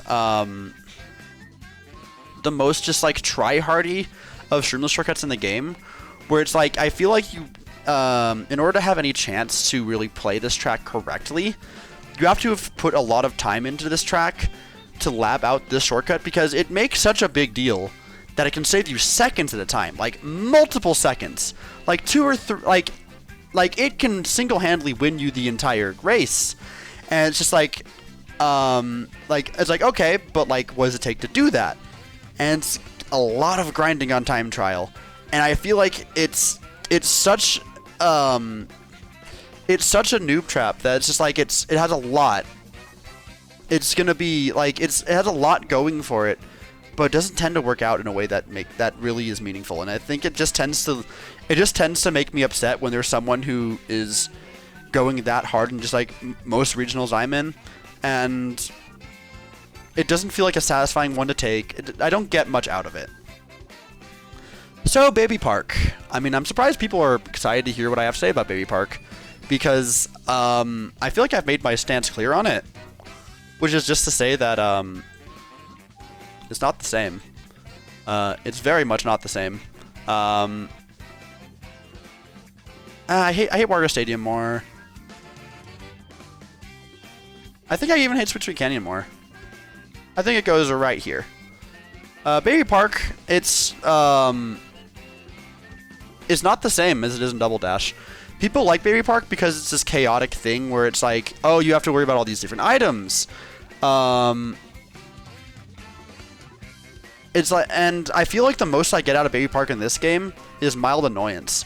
I feel like the items don't affect gameplay enough to where I really ever experience anything on this track when I get hit by an item than just like, oh, well, I've gone from like a second or like a third to now I'm in like a 5th or a 6th, and I'm gonna get items that will enable me to get back up to those higher spots. And I feel like I don't get the chaos that I expect from Baby Park in this iteration of Baby Park, because the developers were cowards and decided to put a barrier in the middle. They the item play of Mario Kart 8 just doesn't lend itself as nearly as much to the chaos. The iframes make this problem even worse, of the fact that you never have combos happen. I could see Baby Park in this game being really fun if you went custom items and went like only bombs or something crazy like that. But like in base Mario Kart 8 item play, most items don't lend itself well to contributing to the chaos of Baby Park. And it's very much here for the sake of being here. Nintendo knows that it's a meme track, and they were like, yeah, we can, it's easy enough, we can just throw that in there. But it just doesn't live up at all to what I would want a Baby Park to be. And I feel like that ruins the vibe for me. Ironically, the part of Baby Park that I enjoy, is the fact that it's just kind of satisfying to just hold a really long, continuous drift for the whole thing. Like, I don't typically hold it for the whole thing, but just because of the fact that it's literally just 2 U-turns without the annoying straightaway of Excite Bike, you just get to hold these really long drifts that always feel decent to come out. And if that's not enough for you, you can get a little bit daring, and you can hold those extra long mini turbos, ride over the off-road and take a little shroomless shortcut there that most of the time won't even save you very much time, but like it's another thing you can do, and it's just like another way that you can play the game, and I think that's cool. But like no, it doesn't live up to anything of what Double Dash has. All of that to say, now Cheeseland is really interesting because I feel like Cheeseland is the single track that I have the least idea of where to put it now. In my original tier lists before Wave 6, it was consistently at the bottom of my list because it is the other Dry Desert, in which it is the other track in which, just from playing online, I have noticed the pattern of people taking the track so unseriously that they will decide to bag instead of actively participate in the race. And I feel like any track that encourages that behavior deserves a lot of reprimanding and being like, this track is very bad for that reason. But now that they've nerfed bagging, I feel as though that might not be as big of an issue. It's possible that it is, and I could be overthinking this. And I think this might be the one track that I feel as though this might be the one track that I feel might this might be the one track that I feel like the bagging changes might genuinely change in a positive way. So as a result of all of that, just on account of not knowing whether or not the bagging problem is truly and utterly fixed on this track, this one seems pretty fun and balanced. Well, that's good to hear. I've not got a chance to experience it much, but until I can see it for myself, I'm going to warm up to it in the regard that I think it's probably better. So I'll put it at the top of D tier to where I still think it's flawed in the fact that it can enable that kind of sandbagging, even if you can't do it nearly as intentionally now, or nearly as exploitatively now. I think it's on the right track to recovery, but until then, I'm still going to mark it as a flawed track until I know for sure that it's fixed. Because here's the thing, if you take away all of the bagging problems it has, it's actually a pretty fun track to drive. I enjoy the way Cheeseland drives, and if it didn't have bagging problems, it would probably be in B tier for me. But that bagging is unignorable, and it's more annoying than any joy I get from driving it normally. I still like the GBA version more, but other than that, it's all around okay. We got another one that just gets thrown directly into middle of the pack. Wild Woods is another Mario Kart 8 Syndrome track where there's no shortcuts. There's a cool fun thing. There's a couple fun things you can do, but like it's just more Mario Kart 8 Syndrome. It was space themed originally, and I think that did make it better. But also GBA had a lot more creative ways the shortcuts are actually implemented, whereas I feel like a lot of that inherent creativity was lost just from the fact that we're in Mario Kart 8 Deluxe and the fact that you can't really hide away shortcuts quite like that anymore. Whereas I feel like the GBA version's philosophy with it was much more of, yeah, there's ramps on these tracks, but like it's how you decide to use these ramps that tends to change everything about how it works. I'm trying to find Roomba Cat. All right, cool. It leave now. Wild Woods, I mean, you can say that, but like, in terms of what the anti-grav has to offer for the track design, Expo, I'm sorry to tell you this, but it's literally just a straightaway. Anti-grav is a cool idea that never gets meaningful use, because anytime an anti-grav section comes up, it just means the track is going to get especially forgiving with what lines you can take. And usually it's going to be that you're driving in a straightaway. And in Mario Kart 8, driving in a straightaway is not even like close to fun. At least not without any sort of like, without anything in your like path, like without anything to like immediately feel like it. I think it's a cool idea, but the whole thing's a bit sideways though. Yeah, I mean that's the thing. Mario Kart 8 has a lot of cool ideas, but I'm looking at particularly the execution of it. So Animal Crossing is a pretty good track. I have positive things to say about it, but I think similar to the Dragon Driftway, it's not ever a track that I feel like voting for. I enjoy the way it races, and I feel like it doesn't have Mario Kart 8 syndrome that bad. It has good lines. I enjoy it. The apples falling out of the tree is fun. It does have my favorite Animal Crossing villager, good old Chief. Love that guy. But otherwise, ending shortcut's pretty fun. You get a lot of chaos on some of the more narrow parts. The item section, the items at the glider section are a little bit flawed, but I feel like each, what am I trying to say?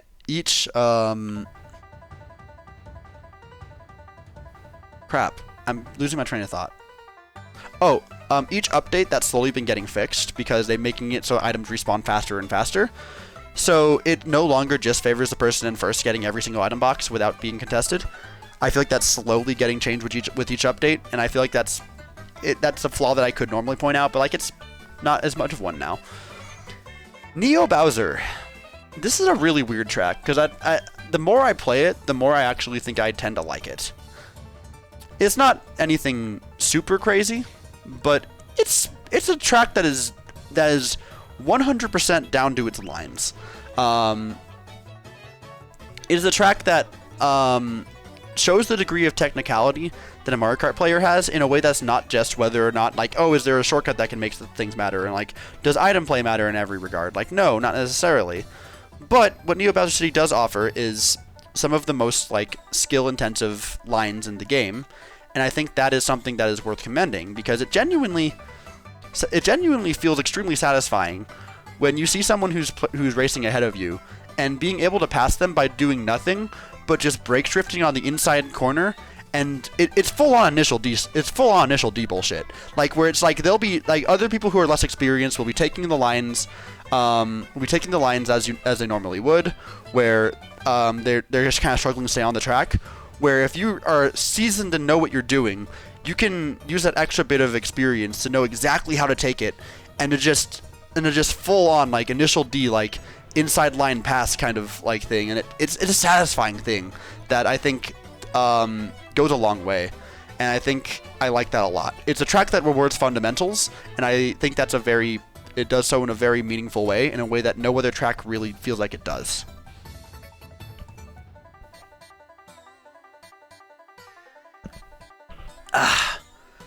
Gotta stay hydrated.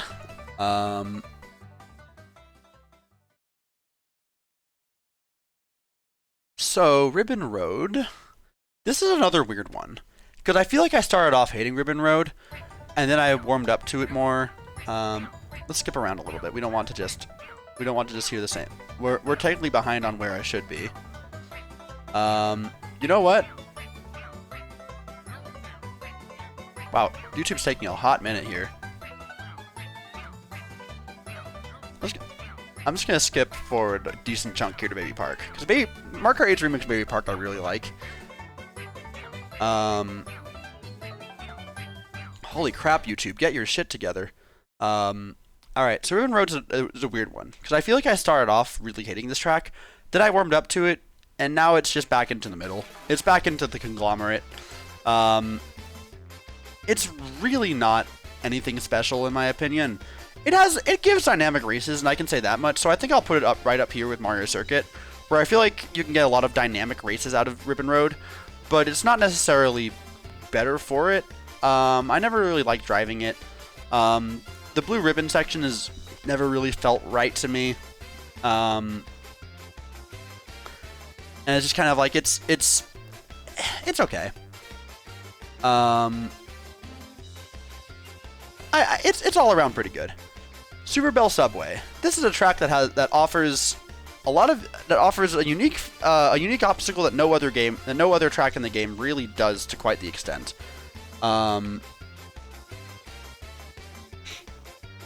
Ribbon Road lost so much of its original look, and the remix of the music is only one of Mario Kart 8 that I go, it objectively sucks. Mario Kart 8, base Mario Kart 8's just musical direction doesn't normally. I don't like Mario Kart 8's music direction. I can respect the music theory and all of the stuff that goes into it. It's just not a genre I really like. This remix of Baby Park I do like. I do like this remix. I love the guitar, and I think the instrumentals with this Baby Park is really good. Too bad it has the gimmick of needing to speed up, and like, Baby Park can't just be Baby Park. I feel like I would like Baby Park more if it was trying, if it just allowed itself to be charming. I don't know. I know most people would. That's a very controversial take that I have. It's just not my personal genre.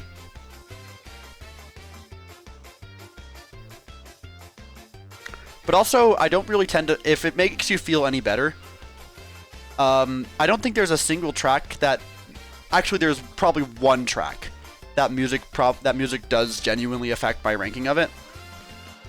Almost all of my rankings are based solely on how I think they play online and what I think they have to offer to the game in terms of it gameplay wise.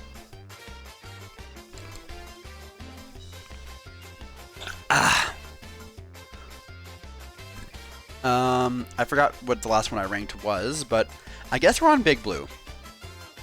And now, you probably heard my rant about Mute City and was like, oh, well, he's probably going to say bad things about Big Blue. No, Big Blue is still goated. Big Blue is still very goated. Probably is not going to end up making my top 10. But Big Blue is very much like, has the same thing going on as 8 Rainbow Road, where you have the absolutely crazy item odds that you'll get on that one section. I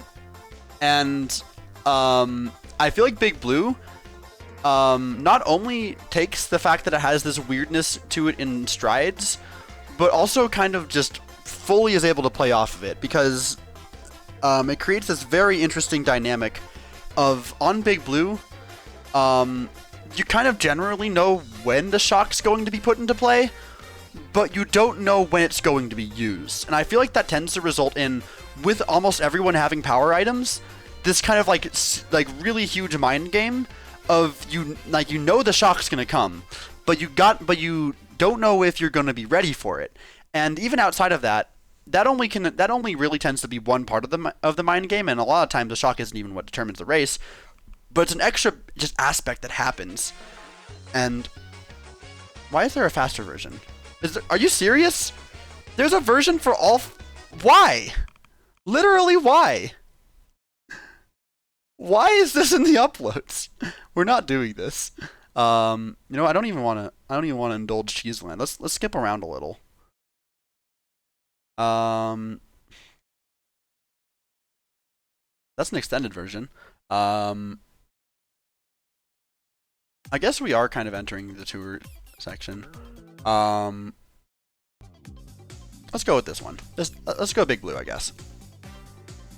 I know it does. I'm just surprised that that people uploaded the different versions online, because I thought it was just an internal thing where they just upped the speed, and that this would just be in the playlist. It's just really funny to me.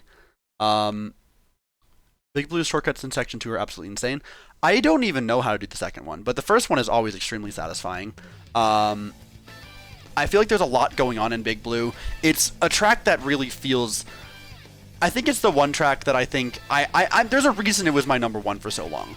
I can't say it still is, but there's so many aspects that make a Big Blue race what it is, and it really does offer something that no other track does, in the fact that you have, again, some of the only base Mario Kart 8 Deluxe expert shortcuts that you'll get.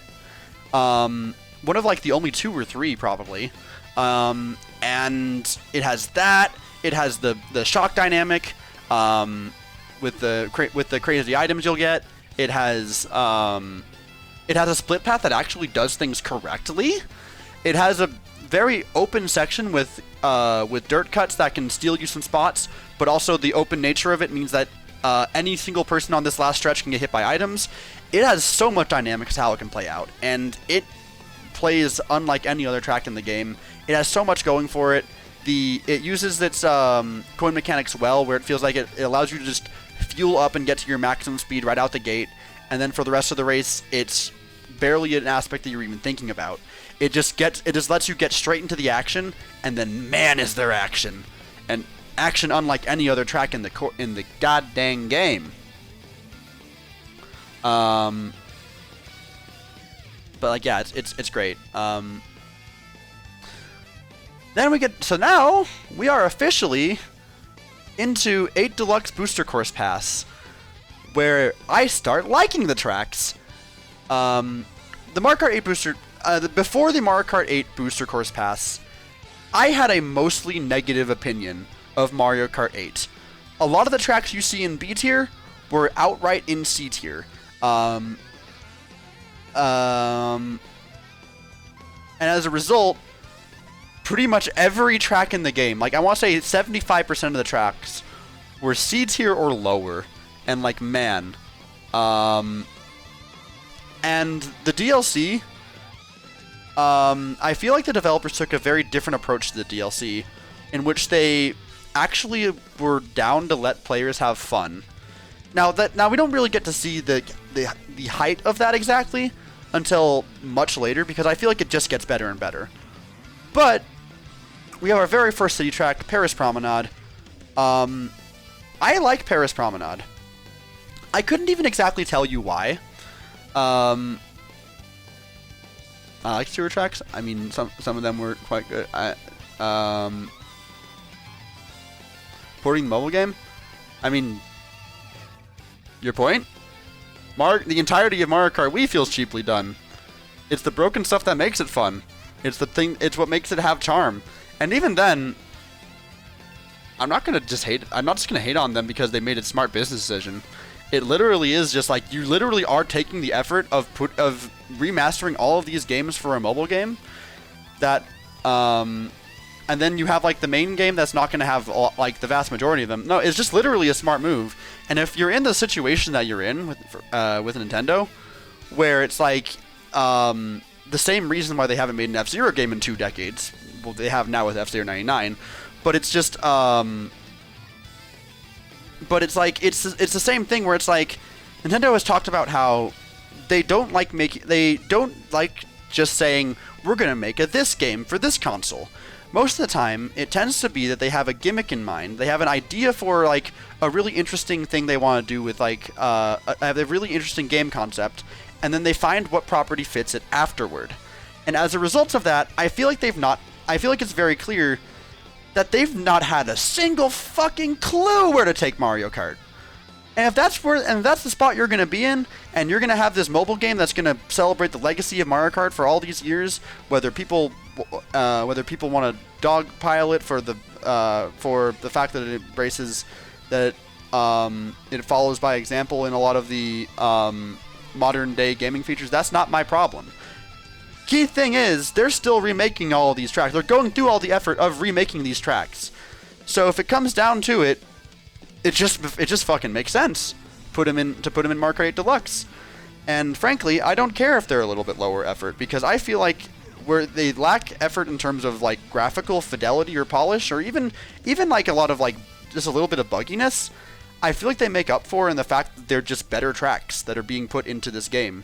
That I otherwise has a problem of every track feeling like it is just like there's not a dynamic that happens. Like a lot of the things you do don't matter.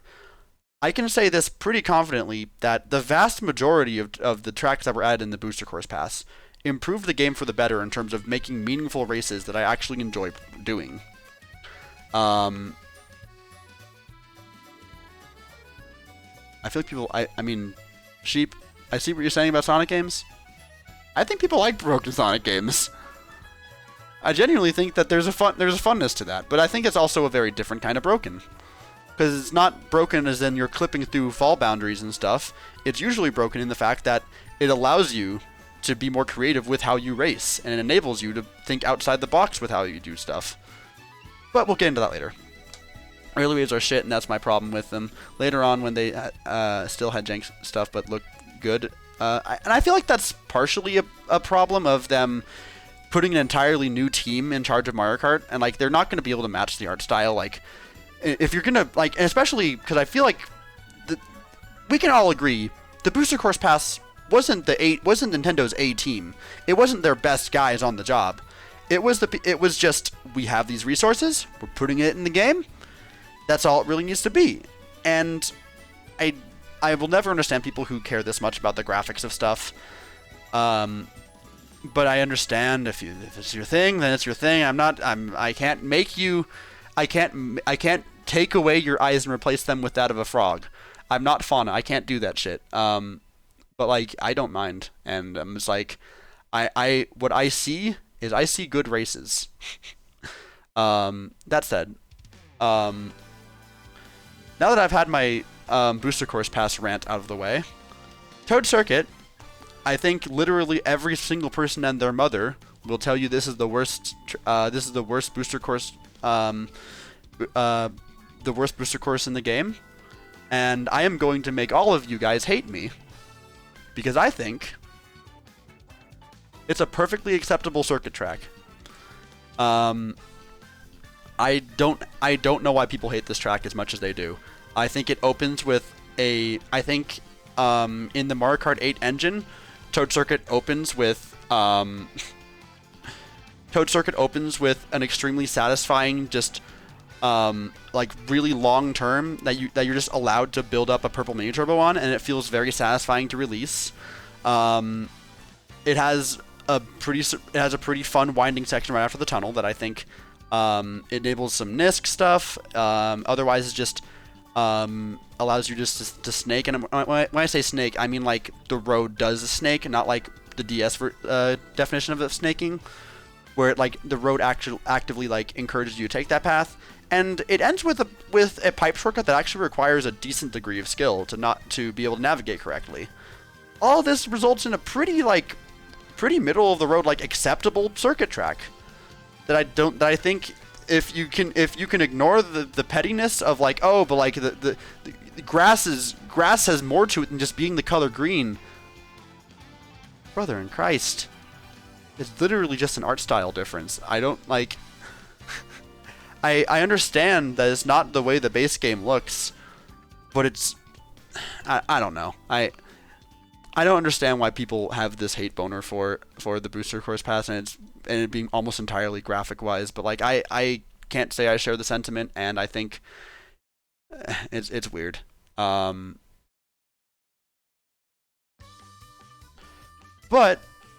that's followed by, oh god, this is a tough one. Choco Mountain might be a contender for my favorite track in the game. And I think it's a little bit unfair to say that it is. It definitely takes my top spot at the moment.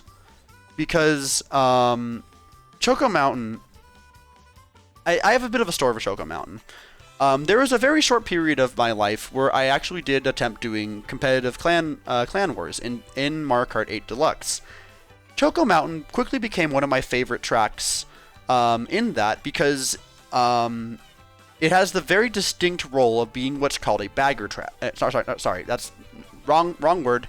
A drafter track, in which it enables a slight advantage towards racers who start in sort of an upper middle spot instead of just being in first, which is a very interesting dynamic because of the fact that the way that the track lays out, it just happens to set like a lot of the pack up to be able to get drafts off of each other, which results in just this weird shift that I think just offers this dynamic that no other track has.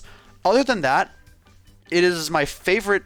It is a contender for one of my two favorite Mario Kart songs in any game ever, and it's impossible for me to feel unhappy while listening to Choco Mountain's music.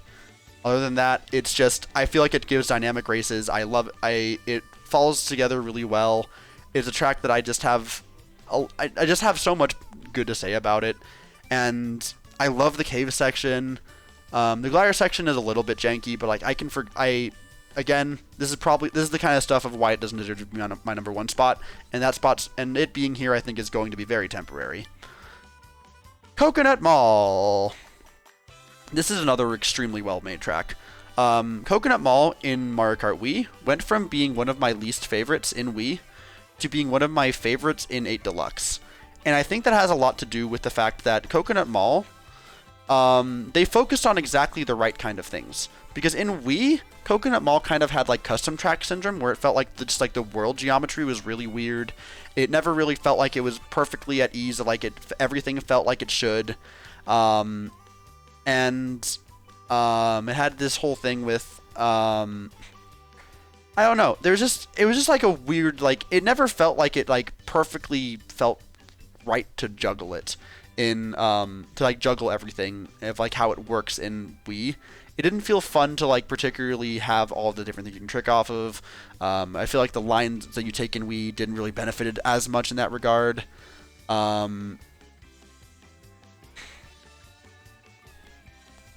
It's and I feel like that all that what Mario Kart 8 Deluxe did. I feel like Mario Kart 8 Deluxe has had the very clear pattern, especially with its booster course pass, of wanting to make the tracks feel as good to drive in a general sense as it possibly can. And what that results in is I feel like just an overall improvement over Coconut Mall, because I feel like the weird bumpiness of the Wii version gets improved on a lot here, and then just the rest of it is just Mario Kart 8's physics doing it. Mario Kart 8's physics engine doing its magic, where I feel like Mario Kart 8 is at its best when you have something you can actively be thinking about doing. And Coconut Mall provides that in spades, where there's constantly either a very satisfying turn to be taking, or or right as you're leaving one of those turns, you have a ramp that you can load trick. All of this just culminates in just constantly at every moment of the race you're doing something, and that feels very fun. But yeah, that's kind of where I feel on that. Better than the original for me. Just really fit. I mean, I can't look. I can't convince you on it. I don't see the problem with it myself, but I'm not going to. I can't. Again, I cannot gouge your eyes out and replace them with my own. I understand that they're different art styles. I don't think that's necessarily a bad thing. But anyway, now here's probably what I would consider the weakest Mario Kart booster course pass edition, which would be Tokyo Blur. Tokyo Blur, it tries, man does it try. And I think it really does show that it's a Wave 1 track, because I feel like they don't really, because like I feel like with Wave 1, they especially were in an area where they're putting in effort to prove that this booster course pass can be a good idea, and I feel like the developers didn't really have quite the experience to be able to make it play in this good way. It's they wanted to do something with Tokyo Blur, and they certainly tried. Tokyo Blur is in Tour back, because I played Tour in the area where Tokyo Blur was first released. In the context of Mario Kart Tour, Tokyo Blur is the worst Mario Kart track of all time. There are only 2 item boxes, and there is nothing to do for the entire track. And you can't even get like frenzies on them, because it's a city track, so you don't get like, so none of your characters are going to be good on them. It's the worst in the series in Tour. And man, did they really try to make it something in Mario Kart 8 Deluxe, as it being one of the only 2 city tracks that doesn't just change on one of the laps, but on all 3 of them. It was the first one that did this, that really tried to push this idea of like, oh, okay, but like these tour tracks are really basic in concept and like what they do, but if you put all of the versions together, you can make something. You can have something similar to like a woohoo loop, where it's like you have different things happening each lap. Tokyo Blur really wanted to do that, but it's like, it doesn't matter, because Tokyo Blur just doesn't have anything. It's one of the worst Mario Kart 8 Syndrome tracks in the entire game, where it feels like items do not matter. It doesn't really feel that satisfying to drive on anything except 200cc. On 200cc, kind of fun. Otherwise, it just takes so long to get anywhere. There's no shortcuts, there's no item play. It just doesn't really do anything well. And it's like, man, I can commend their effort for trying. It does not pay off. Shroom Ridge. This is a good track. This is Toad's Turnpike done right. I can't say like there's a whole lot more to it than that, but like, I mean, hey, I don't have any complaints with it. That's like that's gold star. It does what it needs to. It's Toad's Turnpike done right. I don't have any problems with it. It has a variety of shortcuts. It's a traffic course where you actually feel like you need to worry about the traffic, even if the cars themselves aren't like that much faster, if at all. They make up for it by the fact that it's a much more windy course and pretty narrow too. which actually does make them pretty difficult to avoid, because you'll be minding your own business, and then you'll be making like a 90-degree turn, and then suddenly there's a car right in your face, and like you could technically anticipate that, but like it's all part of the track, and it's like, yeah, that's how you do a traffic course. And like, it surprises me that so few tracks are able to succeed at making a like successful traffic course. But this one succeeds, and like, yeah, no complaints. It does everything correct. Sky Garden. A lot of people have a hate boner for Sky Garden. Oh, this is an extended version. Let's skip around. I love me some Choco Mountain, but I want to keep the soundtrack moving along here. Sky Garden. People have a hate boner for Sky Garden. They simplified it quite a lot, and it's not the GBA version that people remember. I get that. People hate that. But I think what we're left with is still a pretty good track. If you ignore the fact that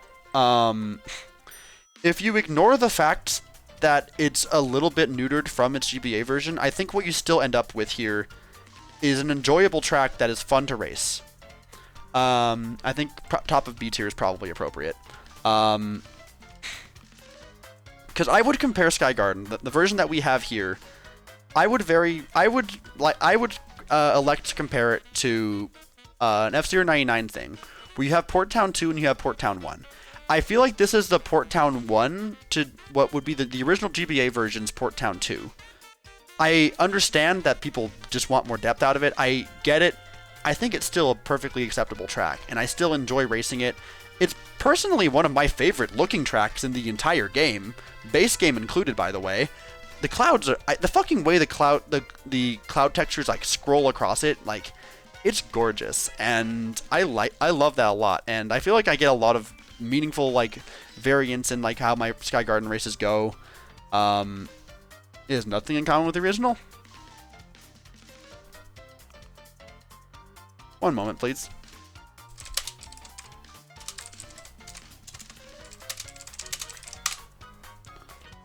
I could probably find something here. All right. Bada bing. I want to find. All right. This is nothing in common, huh? I mean, that looks quite a lot like the general structure of Sky Garden to me. Simplified, mind you, but the map layout it's all there. It is all there. And I get it. You don't like that they simplified it, but it still is Sky Garden. It's a different version of Sky Garden. It's a different iteration of it, but it's still there. The word "all" there was not correct, but like I mentioned what I said.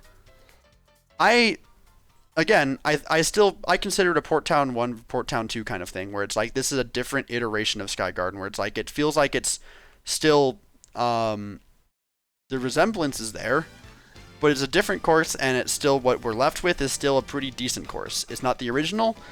I still enjoy racing it. I don't know what to tell you. If you disagree, then that's your problem. And I will advise you to hold. I'm not. That was going to be so mean. I was going to say I advise you to hold the L, but like no, it's still an L because I think I agree that the original version is better. The original version I think is better. But I think I do still like what we got, and rather than being like, oh, instead of looking at it as, oh, they butchered this track beyond recognition, I look at it as, this isn't the Sky Garden that they really say it is, but it's still a decent track overall. Anyway, rather than lingering on that which was not, let's talk about what is. One of the best tracks in the game, Ninja Hideaway. This track has probably the most degree of like decision making that you will make in Mario Kart 8 Deluxe throughout the entirety of the track. Every single section in Ninja Hideaway has a purpose to exist. You take the top route if you want to farm coins. You take the you have the bottom route, like main bottom route. If you want to focus on speed and you don't happen to get the items you have that you want to have, or you're just wanting to play it safe with your front run, and you have the shortcut, which even first place can take at the cost of giving up their defense, which I think is an incredible dynamic. And it's like, all right, that's just like the main section though. What about after you leave the temple? No, after the glider section, it continues because again, you're given the top and bottom route, where you can take the top route for a little bit of slower lines, but like no one ever takes the top route, so you can guarantee you'll be safe up there. And on top of that, if you're playing 200, that top route can lead to probably one of the most badass shortcuts in the entire series, where you shroom off of that like top rack banister all the way like to the line. Probably like one of the most treacherous gap jumps in the history of the series, and it's so stylish. And all of that while on the bottom route, there's still all these mini turbos and just different ways things can play out. Like there's every single route has a reason to exist, and you can swap between almost any of them at like any time. And that is so fucking cool. It's astounding to me that this track with this much thought put into it even exists. This is like some custom track level of thinking, where like absolute like Mario Kart Wii Pro would look at this and be like, okay, how can I make every single one of these things matter? And they did it in a way that's like, yeah. Way too confusing? That is a skill issue, my good sir. It's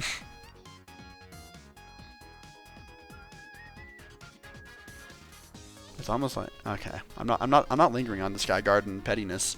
I'm not, because I am gonna claim it as that.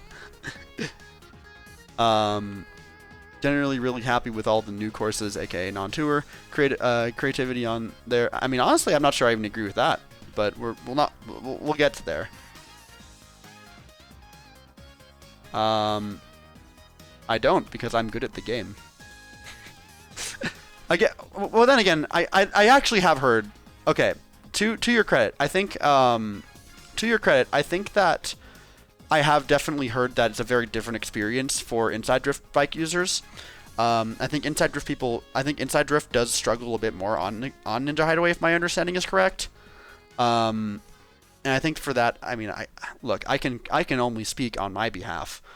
I can't speak on behalf of every single person that exists. And if that's a problem that exists, then I'm sorry that the game is the way that it is. I'm playing what feels good to me.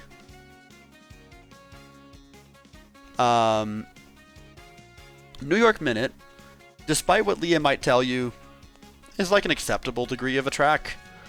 Do I ever vote for it? No, but like I think I have lukewarm feelings about it. Ninja Hideaway, sorry, I was reading chat. New York Minute, it's a good track. It has some decent, like, different route splits, but like there's not really a lot to it that I can say that I like really like. It's just overall just a decent feeling track. I like it's just a well-scaled track that I think plays well. A couple like decent enough shortcuts here and there. Otherwise, just kind of has some satisfying lines. There's a couple grass cuts that are fun. Just done a new Donk City track. I mean, I feel like that would have made sense, but I feel like they're in a weird split. They're in a really weird space where New Donk City is based off of the real world location of New York City, and Tour was kind of built around the idea of being able to, that kind of AR mixed reality kind of thing, where it's like you're combining real world locales and landmarks with Mario Kart. Mario Circuit. People hate this track. I don't know why. I don't think it's like amazing, but it's a good track. It's a good track that has good lines. I like voting for it. I think there's a reason why of all the Mario circuits, this is the one that comes back more than any other, and I think it's because it is the one that has the most to offer in terms of just the different types of turns you can take. It has a large variety of different turns, and all of them play together in making a pretty just decent circuit track. And being able to do all of them is good. That said, it is a bit of a bagger track. I have lukewarm feelings towards it. I'm not like usually going to vote for it. You know what? I'll put it below Dragon Driftway. I feel like Dragon Driftway I have more merit towards liking it, but it's generic. It's basic and it's generic, but I feel like given what we got from this booster pass, I don't think there's a lot of tracks that we need. I feel like it's a brand of generic that we don't really feel oversaturated on. Would I be happy if every single track was a Mario Circuit 3? Fuck no. But it fills a niche in this pack that I think goes a long way, of just being like a decent, just heavy off-road track that's not like too oversaturated, doesn't overstay its welcome too much. It does exactly what it needs to.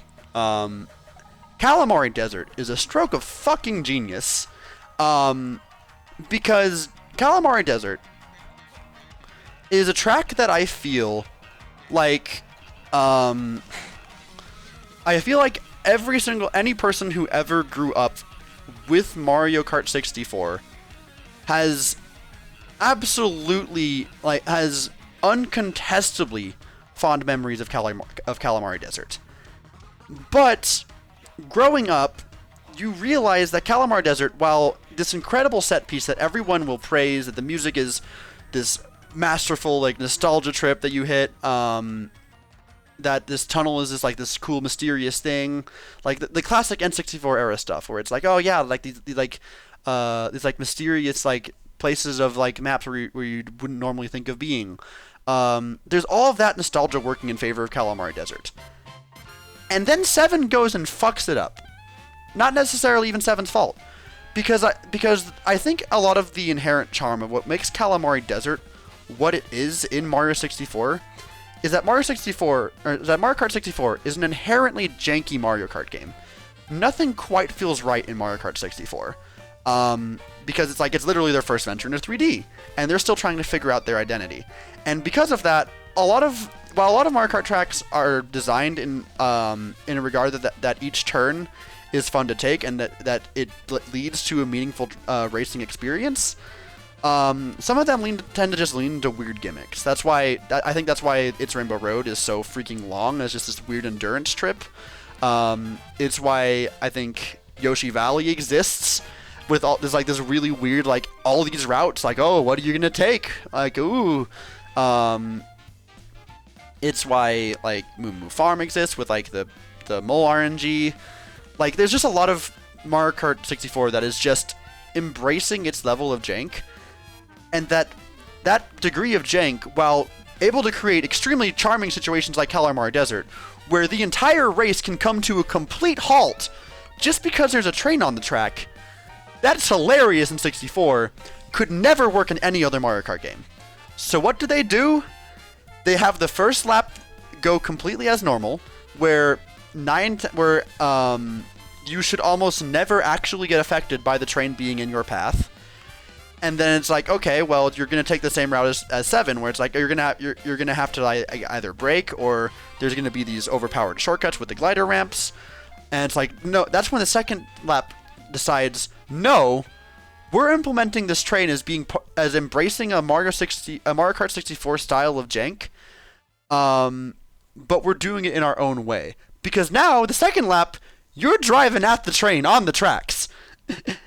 So rather than having the train be this obstacle that forces you to stop the race and wait for it to pass, you are now facing it head on, forced into, like, the extremely narrow, like, what's left of the track for this section. And when you get to the other side of that, you get the opportunity of choosing between staying on the tracks until you leave it to finish your third lap, or taking the normal route, and actually, if you're not on a good enough pace, having the same thing happen to you that happens in Mario Kart 64, where your path actually gets blocked by the train. You are given the choice on the kind of 64 jank you want to embrace. You can take the slower but safer route of going on the outside line, or you can take the inside line, fully accepting that if you're not on a good enough pace, that you are fucked. So yeah, Calamari Desert's pretty good. I love this track. It is done masterfully. And has such a story behind it that, man, I love talking about. Waluigi Pinball is a weird one. I don't like Waluigi Pinball. Or at least not that much. but I feel it's only fair to compare it to Neo Bowser City, because I feel like it shares a very common trait with Neo Bowser City, in which it itself isn't that dynamic of a track where it feels like item play matters in any meaningful capacity, or that it feels like there's a lot you can do to affect a really bad front run. But other than that, it's just kind of a track that rewards your fundamentals of just how well you can take the lines. Other than that, it is just boring. I'm sorry to say.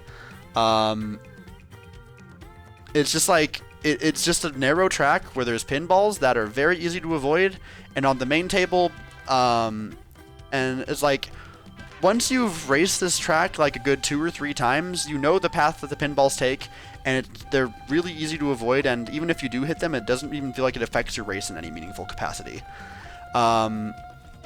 It's a cool theming, I guess, but it's like it doesn't feel like it really amounts to anything. It's still good. I like it. I used to genuinely hate this track for exactly the reasons I laid out, in a very similar way that I hate Neo Bowser City. But I feel like nowadays they're very comparable. I feel like Neo Bowser City does it in a way that feels a slight bit better than Waluigi Pinball, and I think Sherbetland just has more satisfying lines, and I like it for that reason. But I used to genuinely hate this track and dread the fact that it was going to be added, whether I liked it or not. But I've seen the light, and I've seen that it definitely has a lot of appeal to it that I can enjoy. That brings us to Sydney Sprint. This is what a lot of people will consider one of their more favorite tour tracks. This is middle of the road for me. It's very middle of the road. Sydney is a very cool track the first few times you race it, but after a while you begin to notice that races on it do tend to feel very similar.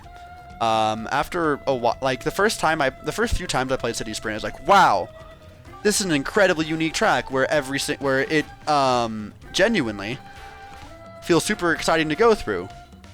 But over time, it just tends to get saturated and just feel very much the same song and dance over and over again. There's not a lot of shortcuts on it. I guess there's some cool set pieces you can trick off of. It's alright, and it can give some good races, but it tends to just be more middle of the road for me, where I like, one thing I can say, I really do like the fact that it's one of the more narrow tracks in the game. I especially feel like before the DLC, Mario Kart 8 was in need of a lot more narrow tracks, and ones that don't feel like you're trapped in this box. It does a lot right, but it doesn't feel like it does everything perfect. I like playing on it. It's a good city track. It's not one of my favorites, though. Snowland. Snow motherfucking land. I love this track. I love this track so fucking much. Oh my god. Where do I begin? Snowland in a GBA game, the Super Circuit, in a very similar way to Mario Kart 64, has the benefit of being a game where they're just trying to make the game work. So as a result, they don't have any gimmicks in mind.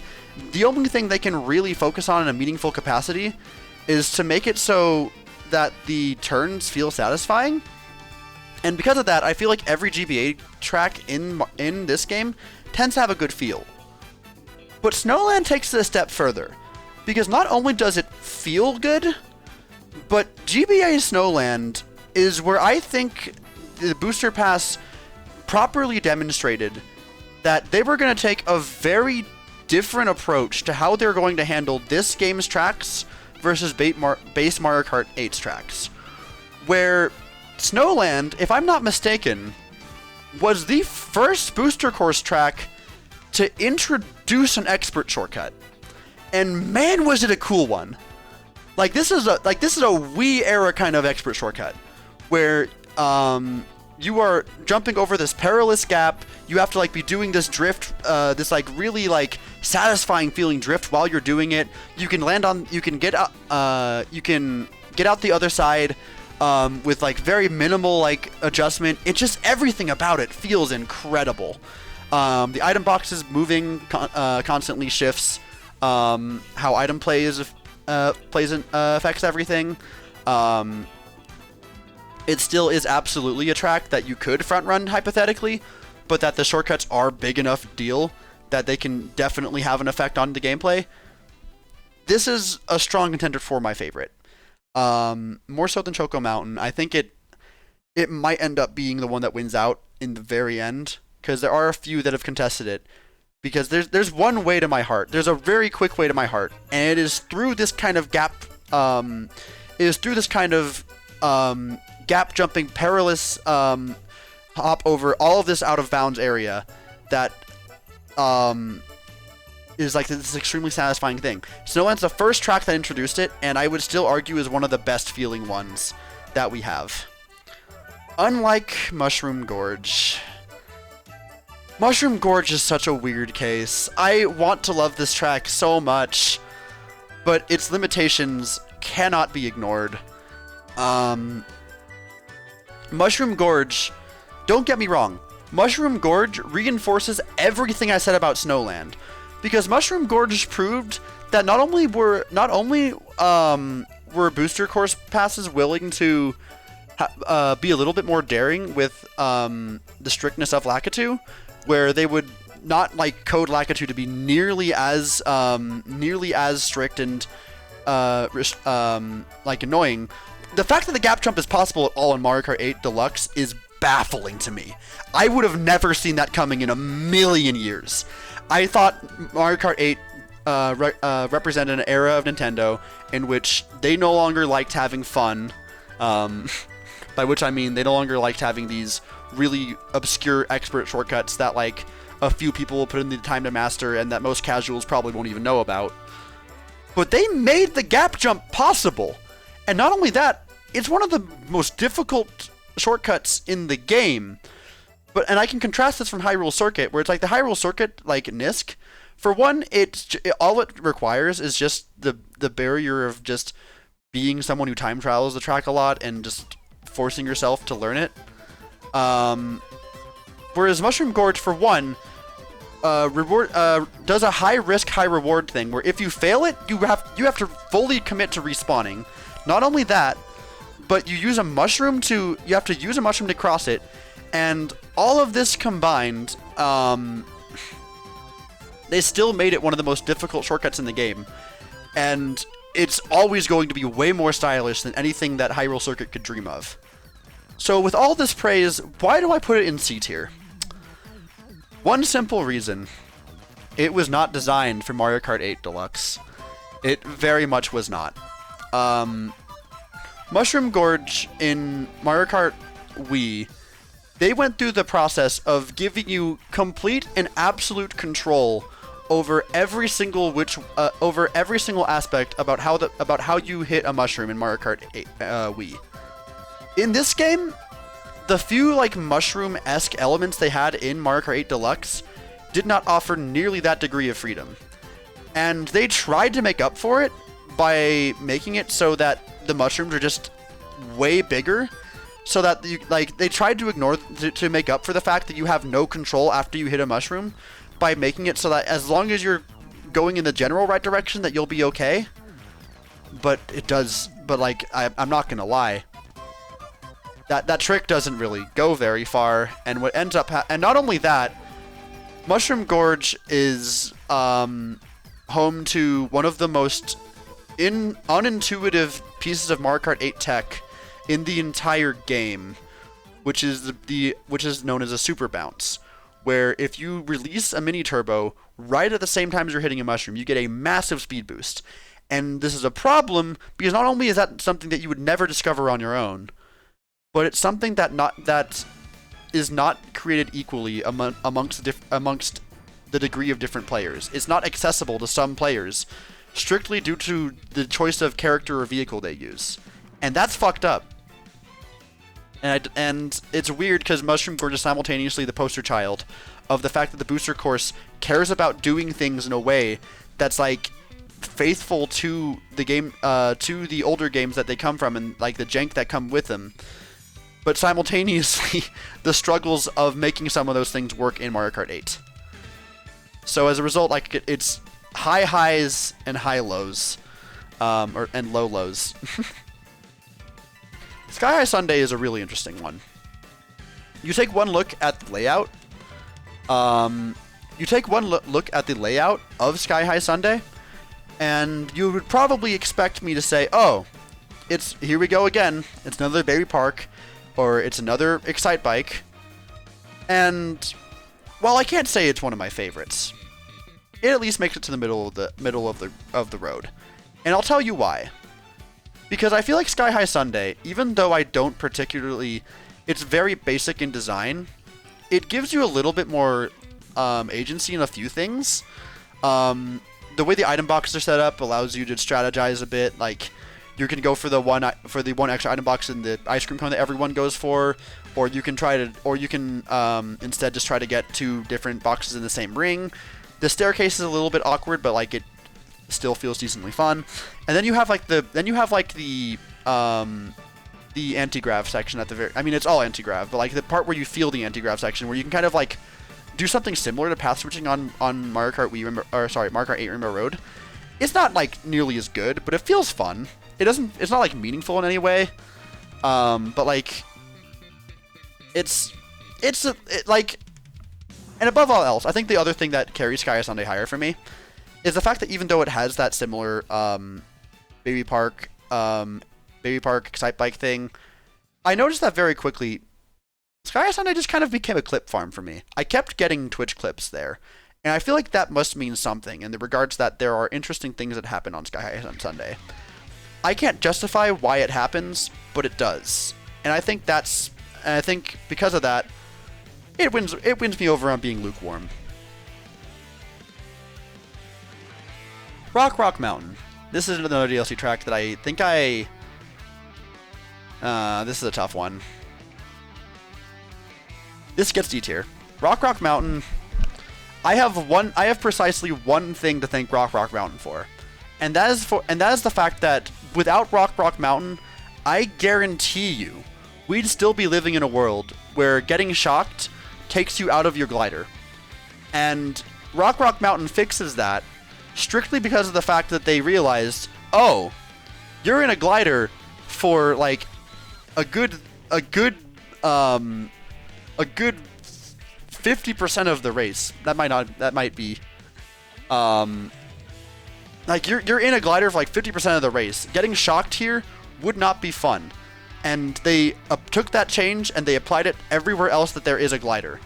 They realized the fundamental flaws of the way that glider mechanics currently work because of how much this track uses the glider. Outside of that, though, yeah, no. Being in a glider for 50% of the race isn't fun. It isn't. I just don't like doing that. And on top of that, it's also a bit of a bagging track. For every part that you're not in a glider, I can say it's pretty fun. But for fuck's sake, man. I don't feel anything. Like, in 7 at least, like, gliding physics that were a lot more noticeable. In this game, it feels like you're on a rail shooter or something like that, where it feels like you have a general control over where you go, but you're still confined to, like, a box that, like, you don't have nearly as much control over, and it's weird. Moving on, we have Merry Mountain. This is another weird one. Leah considers this one of her least favorite in the game, where I really kind of like it. I'm not going to pretend it's perfect. I'm not going to pretend it's, like, overwhelmingly good, but Merry Mountain, I feel like it handles doing a split path fairly well, because the bottom path is objectively faster, but if you take the top route, you are, I don't know why. All the songs should be in here, I'm pretty sure. I'm not worrying about the order of which it goes. I think the order gets a little bit, I think the order is mixed up both in the playlist and on the and on the tier maker, I'm not worrying about it.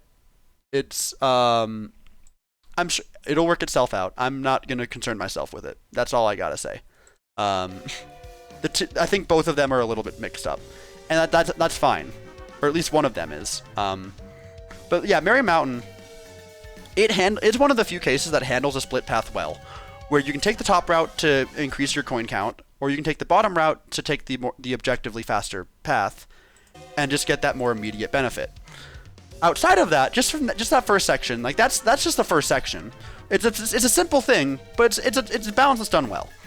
After that, you enter the bridge section, which isn't really too interesting, but then you have either the normal route or you have the candle shortcut, which is a small shroom shortcut that is one of the more satisfying feeling shroom shortcuts in the game. But that's just an off-road cut. It's very similar to the donut cut in Sweet Sweet Canyon, and I think it's kind of probably the reason why Sweet Sweet Canyon is now in my F tier, is because of the fact that Merry Mountain does the same kind of shortcut but better. Why do we need Snowland and Merry Mountain? I don't know. Why do we need TK Summit? The answer is that they're good tracks. I was talking about this way at the beginning, but I think snowy tracks, especially mountainous snowy tracks, tend to just have a pattern of just being fun to drive. Because more often than not, I think they're factoring in, I think they derive a similar joy as skiing or snowboarding, and I think that goes a long way.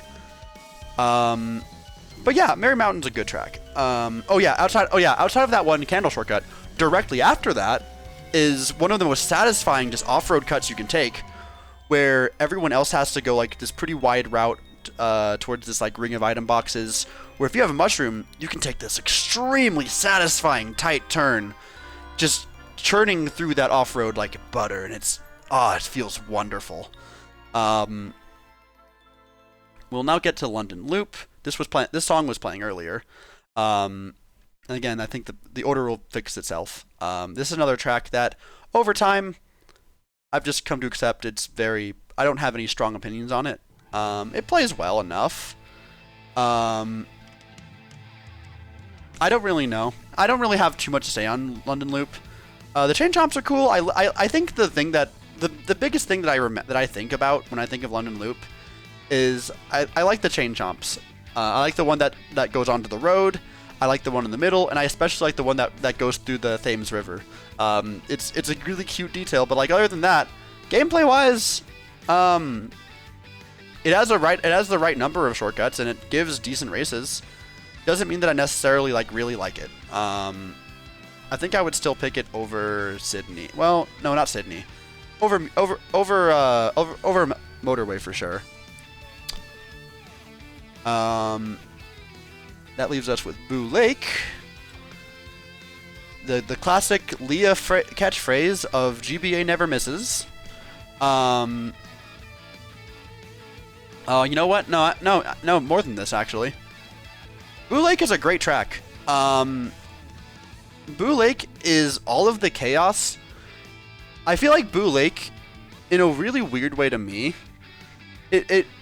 where I feel like Baby Park in this game fails to capture any sort of chaos. I feel like I can embrace a lot of. I feel like I can take a lot of joy in a different kind of chaos that Boo Lake brings. It has a smaller expert shortcut at the very end. Otherwise, it's just kind of one of the more just tricky tracks in terms of the turn layouts. And because of that, that and the fact that it's just really narrow means that item play is very prominent. Taking the right lines is difficult but very rewarding. And there's nothing more chaotic than doing a 200cc Boo Lake race. Like, that shit is insanity. Like, you do that, and it's like, you take a 200cc Boo Lake race, you come out a changed man, and it's a fun time all the way through. I love every moment of Boo Lake. It does what it needs to.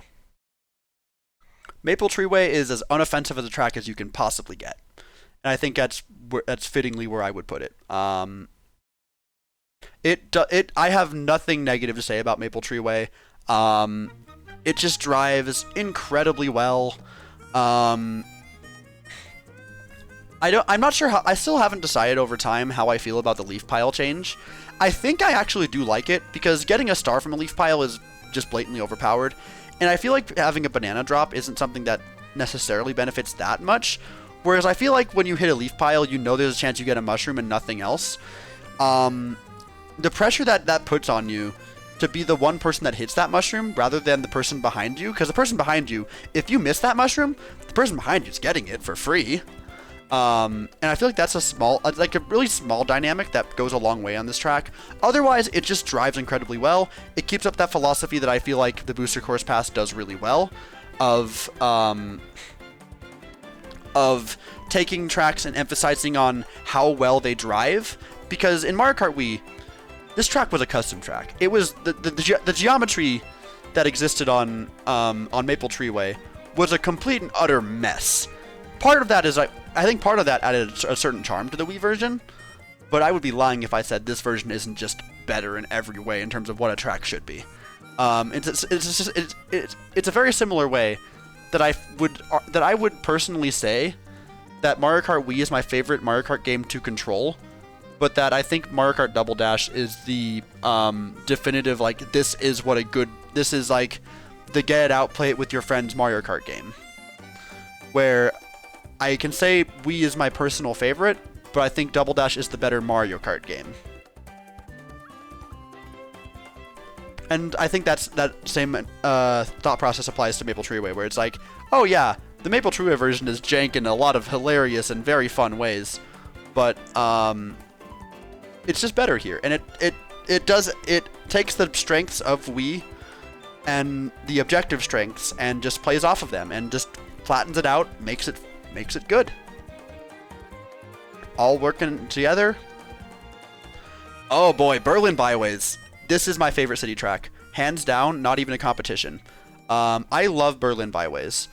Part of it has to do with the music, but part of me really likes just how much it feels like with Berlin Byways. You get much more of a thorough adventure through an entire city. Like, it feels like you go on, like, this is a Woohoo Loop-esque track. This is what they were trying to do with Tokyo Blur, but that they actually succeeded with here. You have all sorts of, it's also another traffic track that actually handles it well by having some genuinely difficult turns to avoid them during, with like these medians that make the middle lane like harder to be in, obstacles on the side of the road. It has a decent balance of traffic and no traffic. It does a lot right, and I love everything about it. The fact that they took the effort. TW98 called out Nintendo from the fact that it wasn't possible. Like, they have these thwomps at the Berlin Wall section. Sorry, I did the thing that I criticize other people for doing. They have these womps at the Berlin Wall section, where you can trick off of them, and TW98 makes a video calling out Nintendo for the fact, like, oh, this is some lame Lakitu placement stopping you from taking a cool expert shortcut that could exist. Nintendo, in a future patch, then removed that Lakitu from the spot. And that is incredibly cool to me. Like, if that doesn't specify the degree of which Nintendo is willing to let you have fun with this Booster Course Pass, I don't know what does. Also, hi Yippee. Welcome to the stream. I'm currently ranking all the Mario Kart tracks. Now that we're done, and now that the game is finished, I'm giving my sort of expert player opinion, so to speak. But no, there's so much about Berlin Byways that I think it perfectly encompasses what the Booster Course does right. Peach Gardens is interesting. Alright, Peach Gardens is another S tier, and let me tell you why. So, Peach Gardens has a very interesting dynamic where, in the way that it traditionally plays, that beginning shortcut gives you a massive breakaway. And it's this huge thing where it's like, once you get that initial shroom shortcut, you're set for life. Like, you're good for like the vast majority of the race, potentially even counting for future laps where other people can take that shortcut. Then lap 2 happens. You finish. You get through that massive grass cut that can change the entire course of the race, and you have a huge amount of time to just properly build your lead and to just let you have this front run that is wholly your own. Especially as you go into the third lap, in which you go through this courtyard section that prompts you to race the track backwards. Now, why this? Now, it's one thing to say that, like, yeah, it's just a cool bit of variety. But no, this genuinely affects the track in a meaningful way.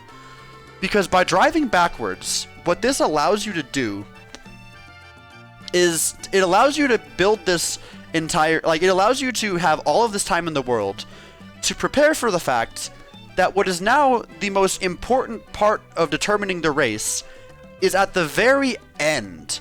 And as a result of that, I mean, yes, it comes from Tour, but I think there's a benefit it offers in 8 specifically. I've played Tour. I know what R variants are. I'm more so talking about the fact that they chose to use an R variant here, because there's so many other tracks they could do the same with that they didn't. But where this particularly comes into play, you have this very huge grass cut that can determine an entire course of a race. Now with the person who's in first having had plenty of time to build their lead exactly how they want to, just to prepare them from the challengers they will face of the people cutting through that grass cut at the very end, resulting in some of the most dynamic finishes to races I have ever seen. And it is so fun every time, and I love watching how it plays out. Absolutely flawless track. No notes. This goes up here with Calamar Desert, genuinely. It's fantastic. 3DS Rainbow Road. Oh boy. Oh boy. Oh boy. Time for chat to hate me. It is time for chat to hate me. Because 3DS Rainbow Road, it's eye candy. I'm sorry to tell you. It is eye candy. I don't know how to put it more than that. I guess the turns feel satisfying enough to drive, but it's yet another instance of don't get hit, motherfucker. Because if you get hit, guess what? You're not catching back up to first. It's over. You no longer are in the race. It is like you make a mistake on 3DS Rainbow Road, you're no longer effectively a part of the race. And otherwise, I guess the turns are satisfying enough. But then there's the other thing about it that's just like 3DS Rainbow Road. It feels like I've compared it before to Mario 64. Super Mario 64, the course Rainbow Ride, where it feels like 3DS Rainbow Road just has a bunch of gimmicks that it kind of just is like, oh, we can try this here, and we have this thing that we've not used yet. We have this thing that we could throw here. It's more so just kind of stringing together gimmicks with like really awkwardly placed cannon glider sections. And none of the obstacles feel like they cohesively come together to form a meaningful whole. Music's good. It's very good eye candy. There's not a challenge to it. I like driving on it, but other than that, I can't say very much positive about it. I keep it out of D tier because even though I have a grudge against it in many ways, I'm not gonna be an asshole. I enjoy racing 3DS Rainbow Road. It's a fun track to drive. It's just that once you make a mistake, there's not a point anymore. Probably gonna call it here. Got a busy day tomorrow. Fair enough. I knew what I was getting into by streaming this on a weekday. Hope you've enjoyed hearing my analysis. I'm going to be uploading this on my secondary channel, or probably my main channel. I don't know which one I want to do yet. Editing these down is going to be a bitch. So it might be on my secondary channel, but I want to make this like actually worth coming back to in a meaningful way. So I'll have to decide what I want to do with it. There will be a more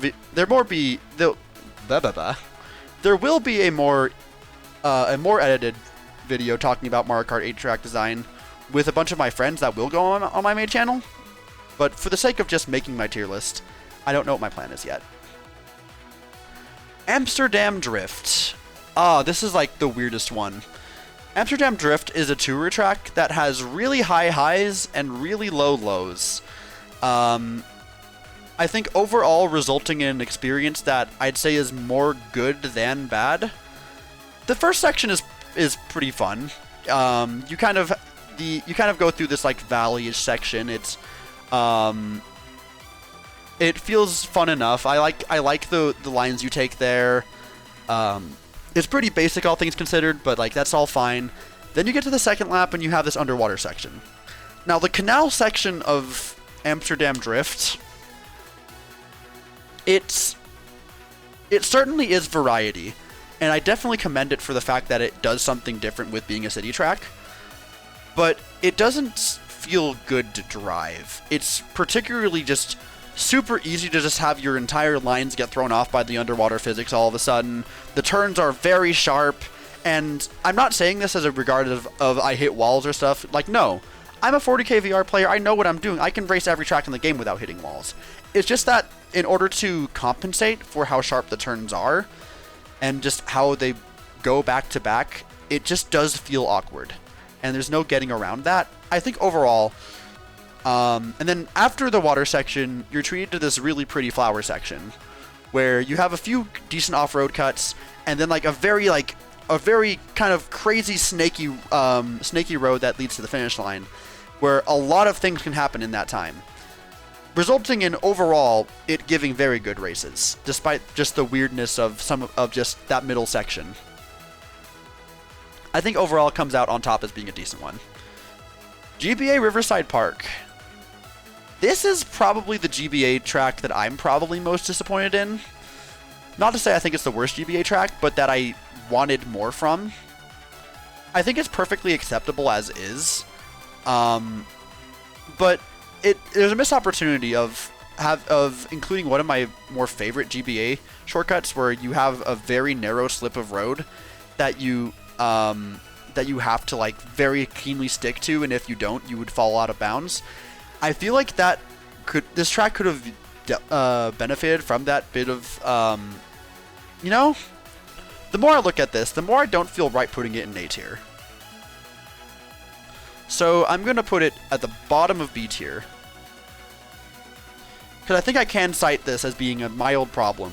But not even just this, but the fact that it kind of lacks shortcuts in general. Because the first few sections, there are a few, but otherwise I feel like you can kind of go into the final like half of the course. Usually, unless there's a blue shell in sight, you can go into the final half of the course kind of just feeling like, okay, yeah, I'm safe. I have won this race pretty much. Like there's not really a risk that you feel at that point. We're not doing all the variants of this. I'm sorry to say, we're not sitting through that. We have a show to put on. We gotta keep moving. But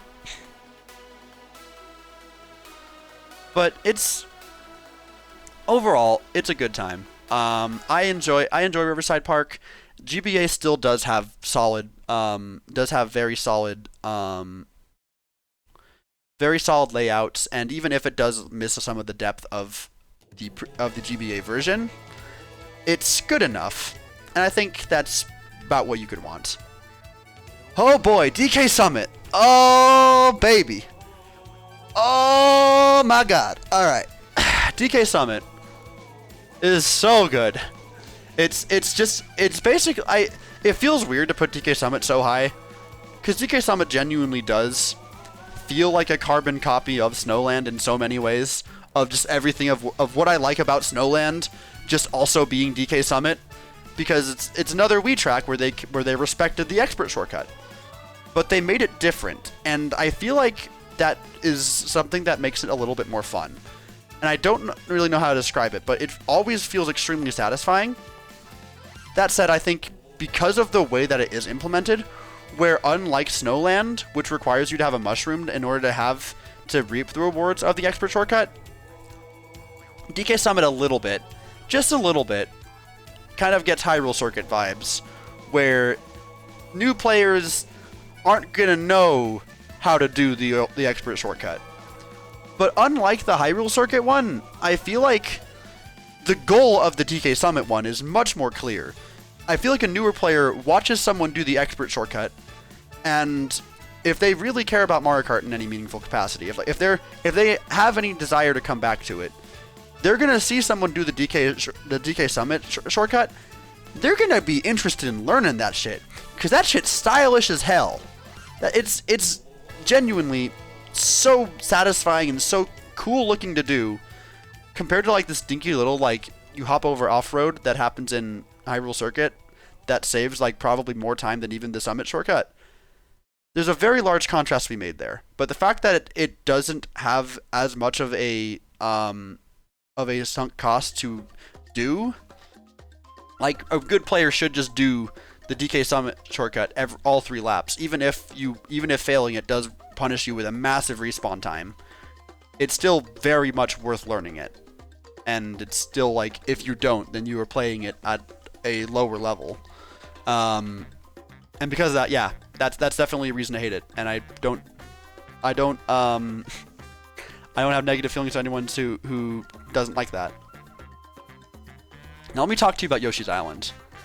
Way back at the beginning of this ranking, I mentioned that there are 2 tracks that I feel like I have pretty good objective criteria for ranking 2 of them. The first being Moo Moo Meadows because of the funny cow memes that are associated with me, and the fact that just the serotonin release of seeing cow on menu select screen. But the other being Yoshi's Island. And Yoshi's Island, I would tell you a little bit about why I think Yoshi's Island is a good track or why it's a bad track, if I wasn't too distracted by the fact that it pays so much fucking respect to the source material of Yoshi's Island. I want to cry. Every time I see Poochie, I remember that everything in life is going to be okay. The fucking pop... I wish that I recorded my first time reaction to this track. I think I actually did, now that I think about it. But I think it's lost to time, unfortunately, at this point. But the way I popped off when I realized, first of all, that when you enter the course, you have the level starting little, like, drum beat that happens in Yoshi's Island, the dun, dun, dun, dun, dun. And then the fact that finishing a race on it gives you the level end music. Oh my god, I don't know if I remember a happier day in my life. Hyperbole, of course, hyperbole. /J on the last part, but no, it's a amazing track that I have nothing but good to say about. Have I filled out my top 10 yet? Are we at that point? 6, 7, 8, 9, 10. So we are officially at our top 10 now. So anything I now add to S++, I now have to justify removing something else. And I've had to do this before. I know what's coming. I know this is a thing I'll have to consider. Bangkok has aged as being in the middle,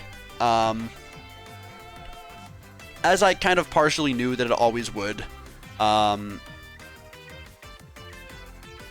It's alright. It's pretty fun. It has some pretty cool shortcuts, I guess. I'll put it right there next to New York Minute, though, because I think I still feel generally positive about it. I have aspects about it that I really like driving, but there's not really all too much to talk about. The layout this was the first layout that I couldn't sight read effectively. And I think on mirror mode, Bangkok still does mess me up. It's a weird track that I feel like is difficult to sight read for me, and I find that very fun. The fact that I don't know how to drive it intuitively is cool. I like that. That's a cool aspect to it. Now, DS Mario Circuit. This is another just solid all-around, does everything right circuit track.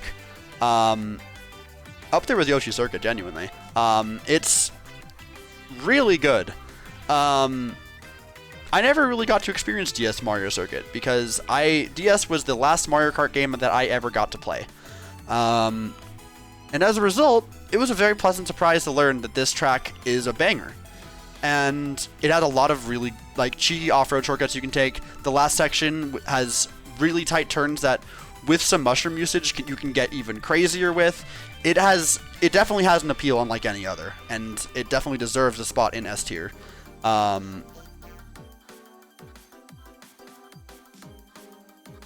I'll put this like, I'll move some stuff around a little. And we have Waluigi Stadium. Waluigi Stadium, do I have any complaints about Waluigi Stadium? That's the thing, is I like Waluigi Stadium. Waluigi Stadium is done well. I like it a lot. It's fun. No, I don't think I have any complaints with it. It's a solid A tier. It's a fun track that I enjoy racing. It's the first track that actively makes good use out of half pipes. Well, that's not true, actually. I was just talking about DK Summit. DK Summit does a little bit, but it's another track that does. You can do zippers. It is a track that has a lot of like interesting like. There's not a lot of like super like picky ways that you have to play this track, and there are a lot of different styles you can implement on Waluigi Stadium. I was really worried that by adding slippery physics into Waluigi Stadium, that they were going to fundamentally ruin the track and it was going to feel like trash. But I think after a few races I got used to it, and more than that, I realized there's a lot of things that Waluigi Stadium has that add to its style a lot. Particularly the thing that I will always point to is there's that one turn right after the half pipe section where if you like climb up the half pipe but like don't actually take it on the left side, you can like mini turbo onto the section that's normally only accessible from the outside line half pipe, which would normally be much slower to get to. And here, technically it's not faster, but like, man, does it look cool and stylish, and does it feel fun? And it also has like that one really cool wall shortcut. Like, Waluigi Stadium got style. I didn't ever really even like it that much in Wii. But in this game, they found a way to make Waluigi Stadium not only just as good as it was in Wii, but to add like a shit ton more style in the process, and I love that. Singapore is yet another eye candy track. This one less fun than 3DS Rainbow Road. I'm not going to put it in D tier, I don't think, but I don't like racing Singapore. It's another track that just has a large lack of any meaningful item interaction. It feels very static in how races tend to go. And as a result of that,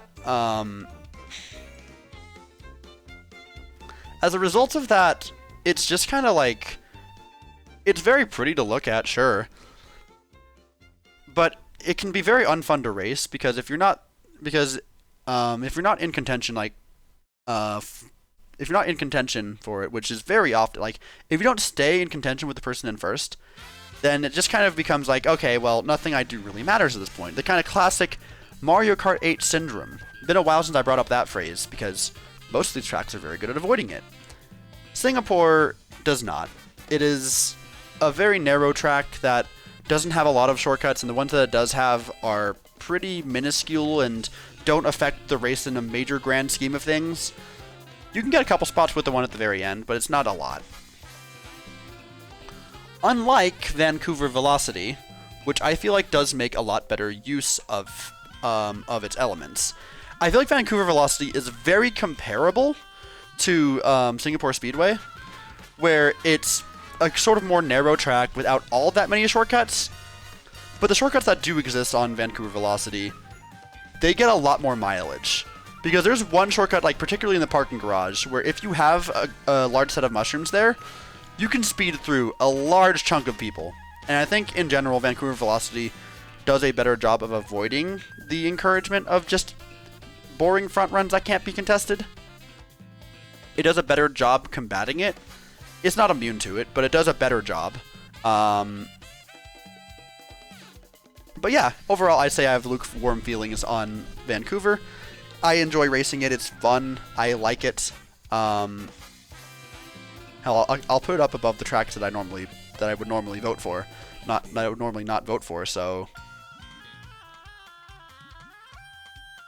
right about here. I think that's valid. No, we keep going. Yeah, right about there. Yeah, no, it does things well. It's good. Athens Dash. This is a weird one. It feels good. I don't have too strong of opinions on it. I pretty much always vote for it. I don't think I have nearly as many problems with it as I do with Vancouver. So I think what I put it is probably up here. I think I do favor Athens Dash. You know, the more I think about it, the more I think no complaints Athens Dash. Athens Dash is an A tier track. It feels like it has its own dynamic. It's the only track in the game that I know of that rewards you for holding a mushroom with one extra set of item boxes that other people wouldn't get. And I feel like that's really interesting. Otherwise, the set piece is just very interesting. The terrain feels unlike any other track in the game. It feels great. I like it a lot. Don't have too much more to add on top of that. I'm realizing my A tier isn't that organized, so I'm going to move some stuff around. Athens Dash probably being up here. Super Bell probably being... yeah, probably the bottom.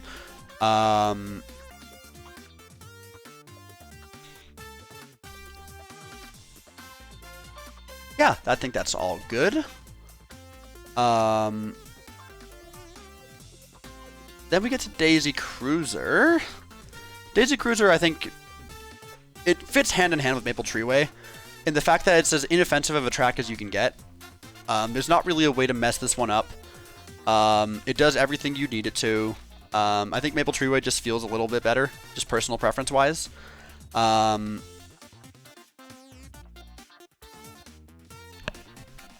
I don't know what else I can say about Daisy Cruiser. Daisy Cruiser I kind of have remarkably little to talk about. I don't like the underwater section that exists, because it's yet another opportunity of just like an alternate path that exists that isn't better. But I guess it is also one that punishes you for drifting too wide, and it's kind of more of a discouragement than it is an alternate. Otherwise, the track is just kind of narrow in a bunch of places. But otherwise, it's pretty damn inoffensive. Like, you can't really go wrong with Daisy Cruiser. It does everything you'd expect Daisy Cruiser to do. Moonview Highway. Alright. Moonview Highway is flawed. It's not good. I didn't like it in Wii, and I like it even less here. And I can tell you why, but first I have to decide where I want to put it.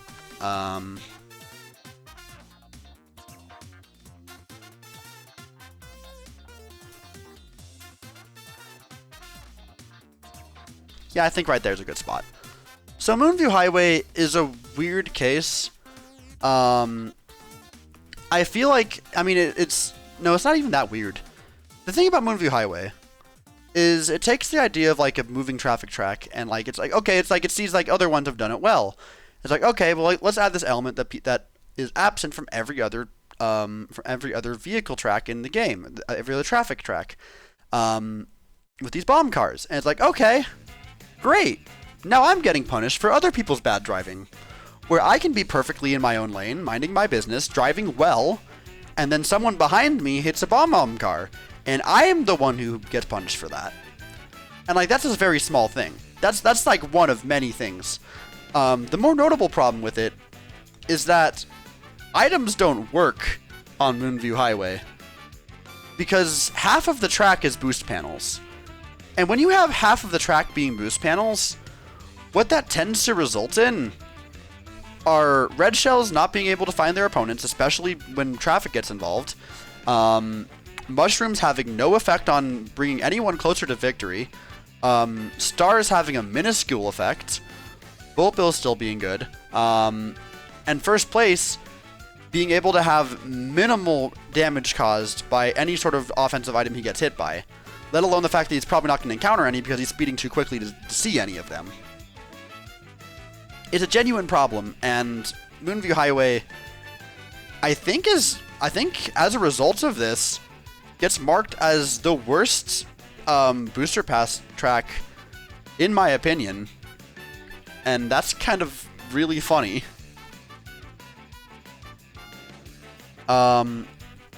Yeah, because I don't think I drop any... spoiler, I don't think I drop anything lower than it. It is a fundamentally flawed track that this game does not help.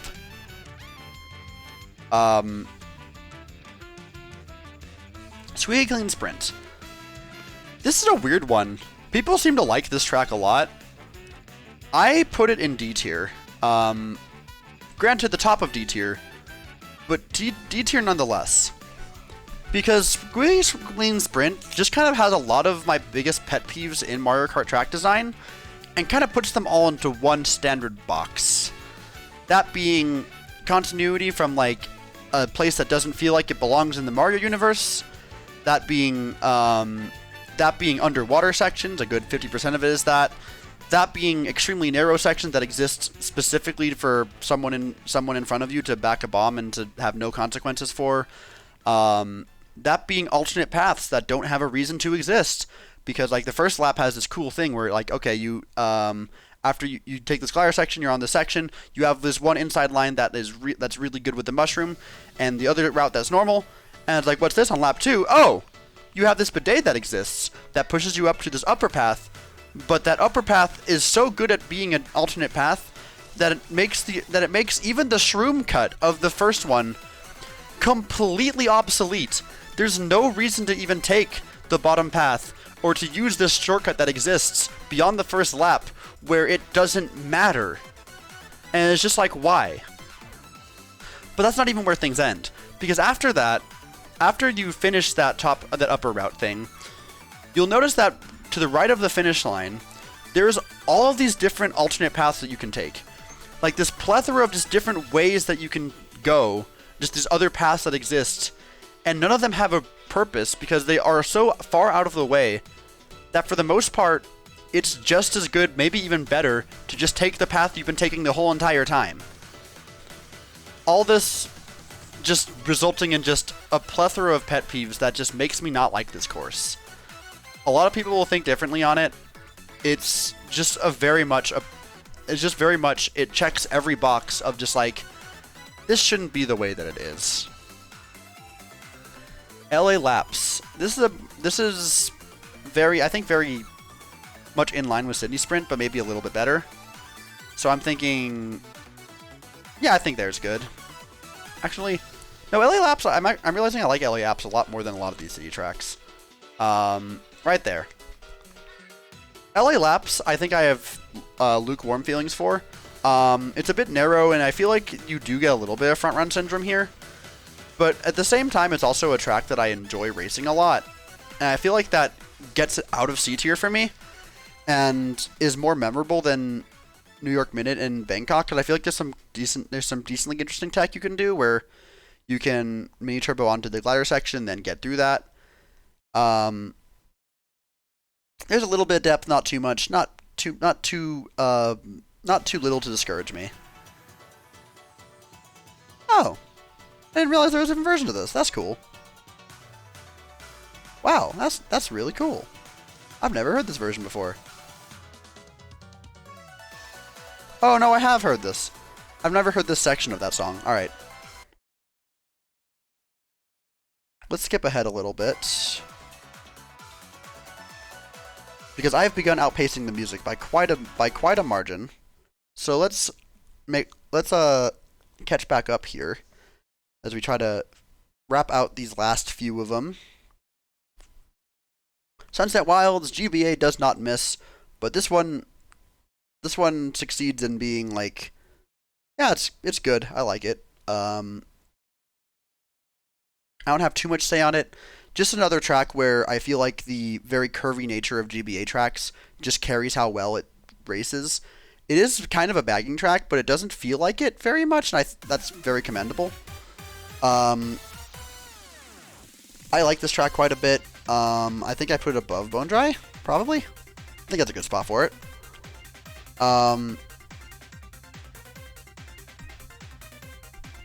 Yeah, just very, very strong track. Carried by just, again, plethora of GBA curves. They all kind of work together really well. And the fact that all of them exist, they all create these off-road shortcuts that just results in really fun comebacks. Then get to Koopa Cape. Koopa Cape, unfortunately, kind of gets butchered. I'm not going to say I dislike it, because I think I still have a warm spot for it. And I think that warm spot is still in B tier, somehow. But they messed up a lot of things with Koopa Cape. It's the 7 version, which means we don't get the spinners, we don't get the proper tunnel underwater. We don't get a streamless cut that existed in Wii. But that one might be for the better. It's good, but it's not... I mean, I have lukewarm feelings towards it. That's all I can say. I think it wins the top of my C tier. Alright. We are officially in Wave 6. Hoo boy. Oh my god. I knew this would be exhausting. I didn't think it would be this much so. And I can tell that it's exhausting because my chat is gone. But I'm here.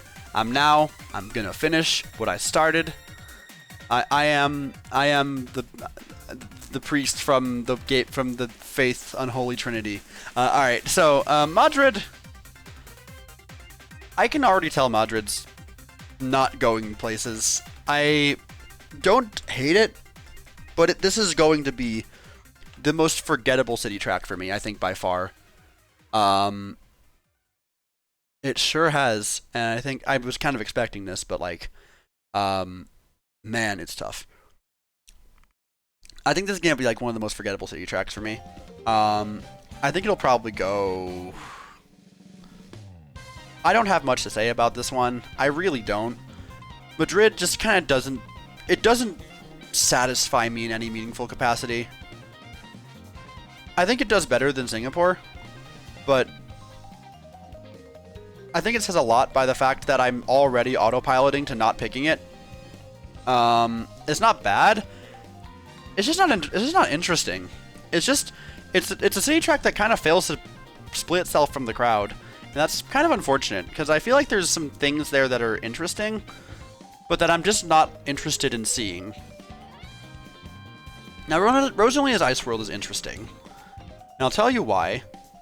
Because Rosalina's Ice World is yet another track where they preserved the existence of an expert shortcut. And I feel like that automatically brings it to A tier, where I can't have a complaint about this track when you do that. When you give me that kind of fan service, you win. You win. You did it. You did everything I wanted you to. Rosalina's Ice World just kind of is a more weaker 3DS track, but I feel like it works a little bit better in this game than it does in 3DS.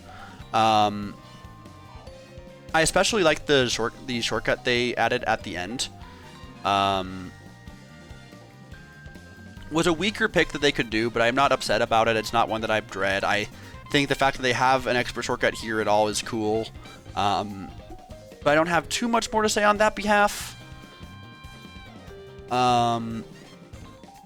We then get into the curve of the game, just fly up on top of the snow. Which one is that? I'll have to mess with that more. This is probably where I think now that we're in Wave 6, these are the ones where I feel like I'm gonna be able to elaborate on my opinions the least. But I feel like I still have played enough of them that I've gotten a pretty good grasp of these tracks. Bowser's Castle 3. This is a pretty cool one. It's a track unlike any other. Ooh, do I put it in A tier? You know, I'll put it in A tier just because I feel like we're so starved for a good Bowser Castle that just on that merit alone, it offers something that no other track can. So, congrats on that, I guess. And hell, the more I look at it, yeah, no, this... The more I look at it, no, this is an S tier track. No, Bowser Castle 3 is good. It's real good. It just does... Well, no. Okay, no, here's what I'm thinking. Bottom of A tier. And I'll tell you why. Because I think Bowser's Castle 3 does have a major problem of lacking shortcuts, and I can see it being a bit of a front-run hell. I haven't done enough races on it to really know how the typical online race of it goes, but at least from how I like driving it, it seems like it's good. I like a lot of the things it has in play. Actually, the more I'm thinking about it, no, I don't think it has that problem. Because I keep thinking about all of like the really small patches of off-road that are like small, but they make up a pretty sizable, but they make up like... They allow you to be able to constantly be able to have a back and forth tug of war with first. Even if it might be a little bit harder to get to that point, I think it still does offer that.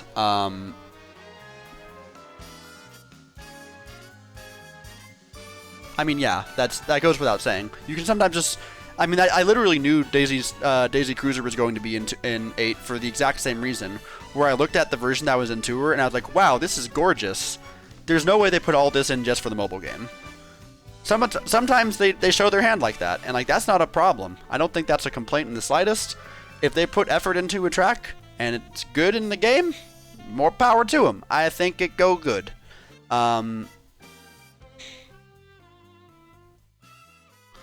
that said, we're now, this is out of order, so how about we fix this issue? I don't think this is completely correct, but it's close enough, damn it. Piranha Plant Cove, this is a weird one. This is a pretty cool one. I think this is a pretty neat, I don't know how to necessarily, quantify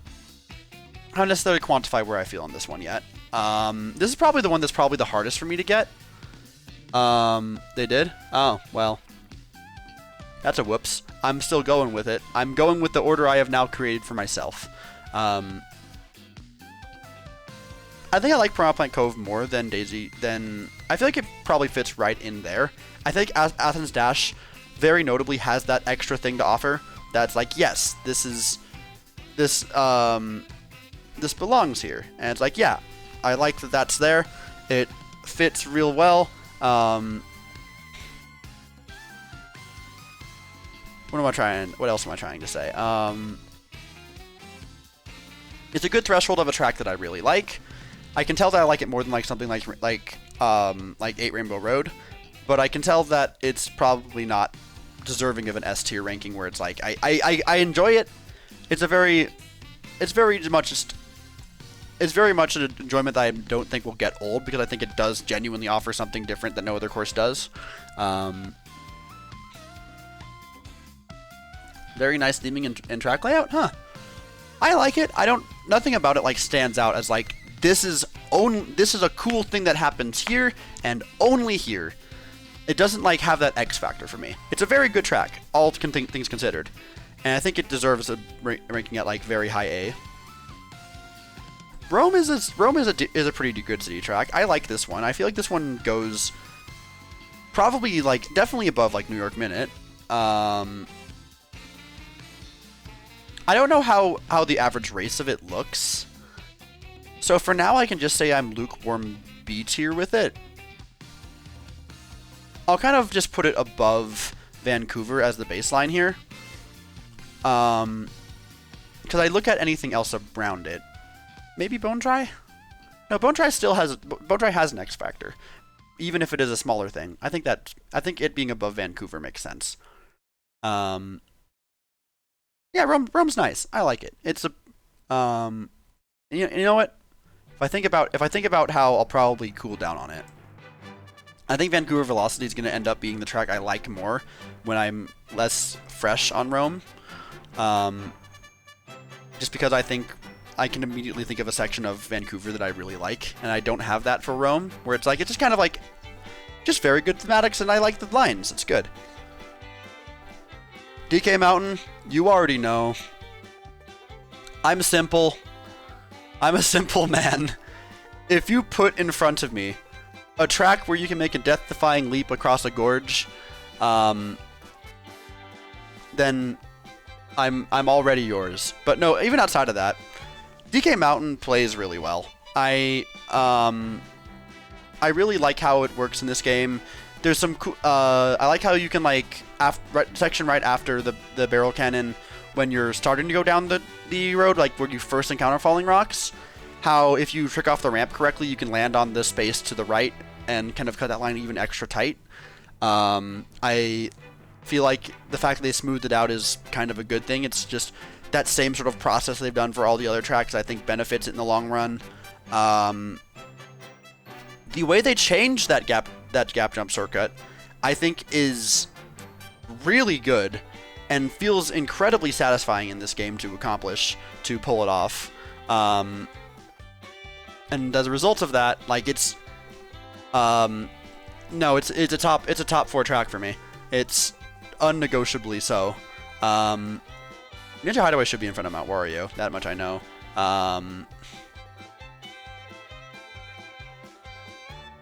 There's going to be a lot of moving around here that I have to do. Moo has finally been dethroned from being in the top 10, so now it can just get to enjoy its space as just kind of being in its special spot at the bottom of normal S tier. We have our top 10. I don't think that changes.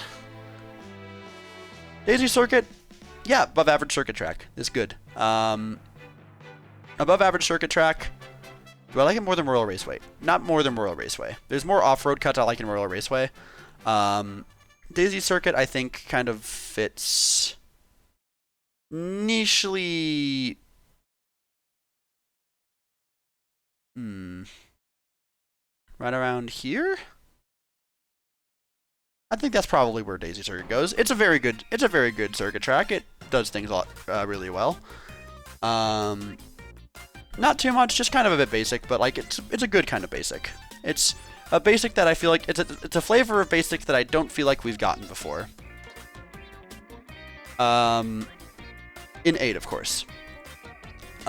We then finally, at the very end of all of this, we have. Hold on. While I talk about We Remember Road, let's skip ahead all the way to this. Unfortunately, I didn't really get to.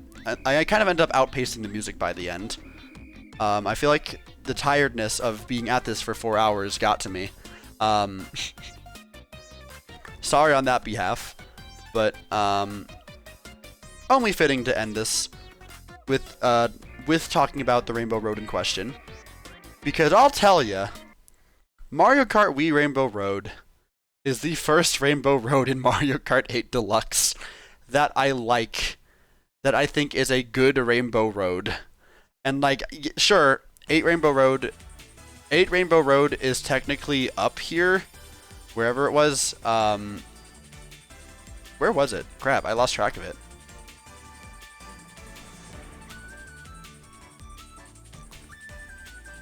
How'd I lose track of 8 Rainbow Road? There's so many tracks. Help. Okay, yeah, it's all the way up here in A tier, and I might even tone this back a little. I think it go down here. And so do this.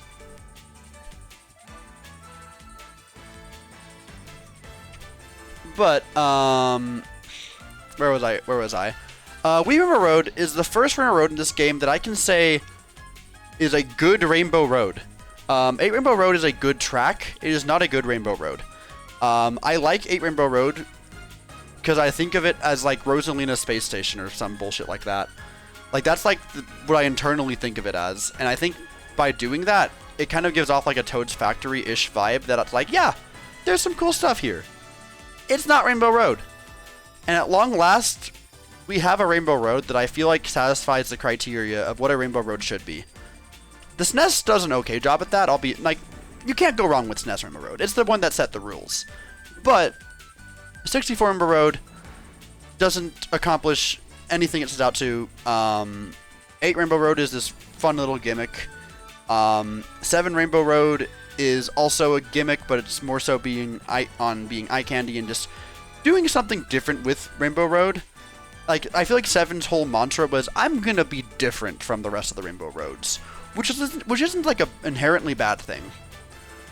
But given the selection of what we have in this game, I feel like Mario Kart Wii Rainbow Road is the only Rainbow Road we've gotten that I think truly understands what it means to be a Rainbow Road, where you can have that degree of challenge, that complexity, that truly just existing to be your own self without needing to attach some other gimmick to it. Just being nothing but incredibly just fun, space, out of this world kind of vibes. And it is the only one that I think properly gets that without needing to compensate by including other things that feel completely irrelevant and out of theme. So, I suppose that's everything. I guess I'll be taking these last few minutes to reorganize and properly iterate on this in a way that I feel like it represents everything that I feel. Looking at this more, this is probably a bold thing to do at this stage of the game. But I don't think Mount Wario keeps my top 10 because I think I care enough about Wii Rimmer Road that I think Wii Rimmer Road sneaks in just barely. Outside of that, is there another track that I feel like I could kick out for Coconut Mall? I don't necessarily think so, but I think there's a lot going here that I genuinely do love. I'll be honest, I think I like DK Mountain more than DK Summit. I can't know for sure. They're pretty interchangeable. I love them both. I think DK Mountain, I like the setup for it better. Ninja Hideaway is freaking masterful. Then we kind of have these back five as being like these are good tracks that I really like that can kind of go in whatever order. So with that in mind, do I like Coconut Mall more than Big Blue? Can I say that I like Coconut Mall more than Big Blue? This is such a hard decision. I genuinely can't tell how I feel here. I mean, I guess I can at least reorganize this in a way that's more meaningful. Da da da. I think Rerun Road beats Yoshi's Island. That's crazy. Definitely beats that. Doesn't beat Ninja Hideaway. Yeah, that's some quality ass shit right there.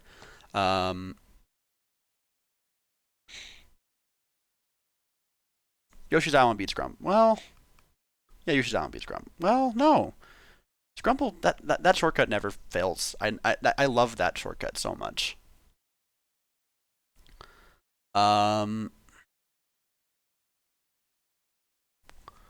Let's move some other stuff around. We got, I think, Calamari Desert. Me just talking about Calamari Desert and how genius it is, I think talked it up a lot for me. I feel like Calamari Desert kind of goes above and beyond. I like Coconut Mall better overall, but Calamari Desert is extremely clever, and so is Peach Gardens. Mount Wario probably stays there.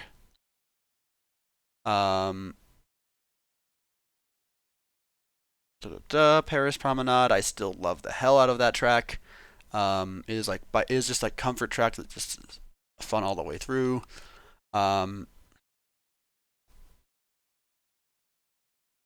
Boo Lake. It's also very high up there. Bowser Castle 3 I think deserves to be a little bit higher. Even though it is kind of in prototype phases, I think I can say that I like it enough. Even if it doesn't turn out to be all that good, I think it'll be hard for it to be not super high up for me. Anything else of note that I am missing out on here? I'm still also very heavily fighting myself on if I want to bring Coconut Mall into my top 10, and I don't know. And I will have to come back to it. More I look at this.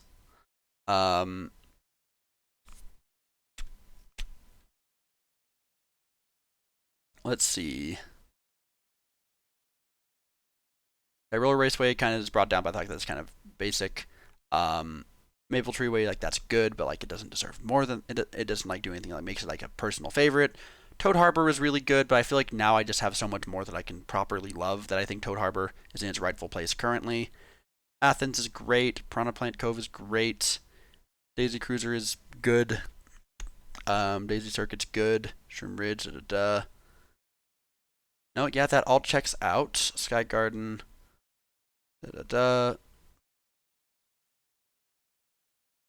I would say with that, we're probably done here. I'll put this above. I'm just kind of shuffling around just some like final spots that like really don't matter all that much. I think actually I'll put minute up here. I think I picked Minute more than I picked Dragon Driftway. Dragon Driftway is a very key spot of like I feel like anything below Dragon Driftway is not a track that I tend to really want to pick a lot of the time. And I guess from that merit, I guess technically Koopa Cape does qualify for that.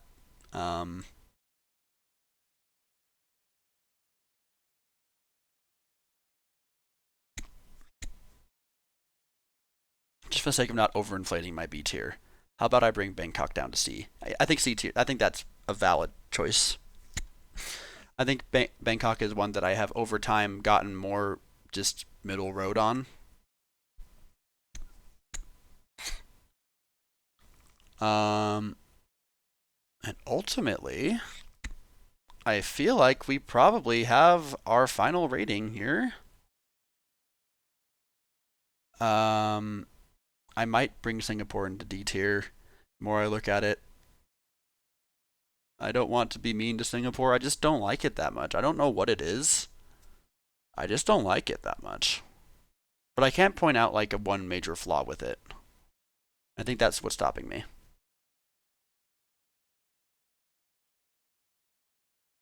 I think with that all said and done, I think I've come to a conclusion with my thoughts. Oh, hold on. Small thing. Rival Circuit is bottom of flawed. Like it is. It is the tryhard haven. And not in a good way. Not in a way that's like, oh, I can't wait to play Hyrule Circuit. It's really fun. It's like, no, there's some people who've lapped this just for the sake of doing so, and like I'm gonna have to deal with that shit. Rock cheese. I think I put cheese above rock. I think I do that. Because I want to give cheese a genuine, fair chance to properly get itself out of rehab and to become something good in the world.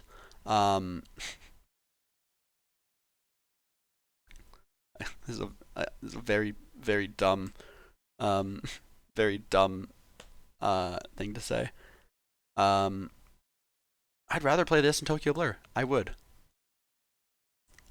Else, I think that's just about all.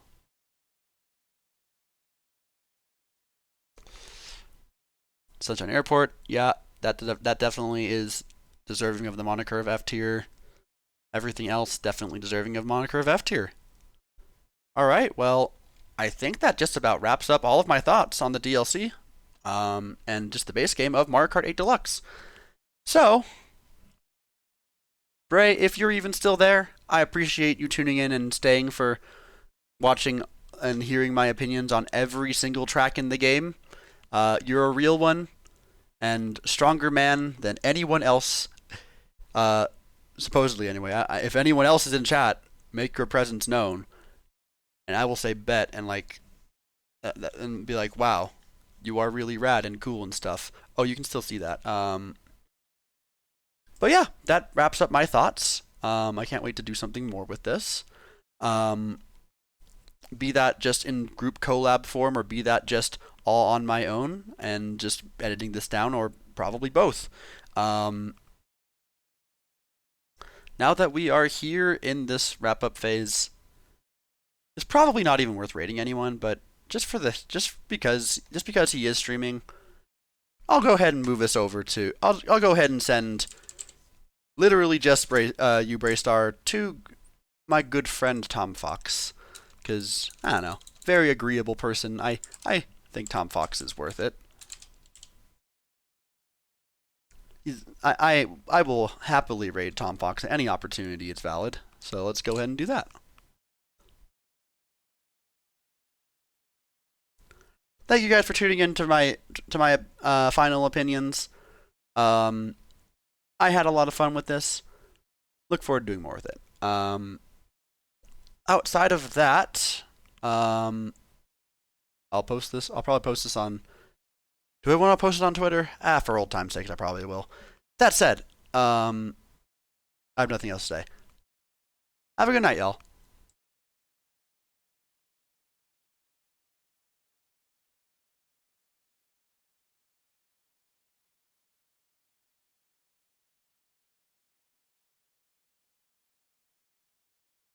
Without... Hey, TJ, thank you for the raid. Well, I could put it to sleep without killing it. Here comes the countermeasures of boop. Just getting the ball, Hobass. Getting the ball, Hobass! Ho bass! Ho bass! Timer ball works better at this point, trust me. Ah, so close! I think it only has extra sensories left. Ho bass! I need to pull the score again.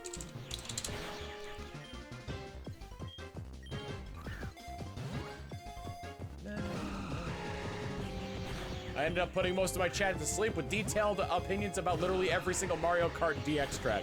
Did you make a tier list? Yes, sir. Oh yeah, let me see if I made the status balls. Scorch, Boost, Toxic, Premier, Fusion, Heal, Love, nope. Oh, Pure Ball, let's try that. Wow, it didn't work, who would have guessed?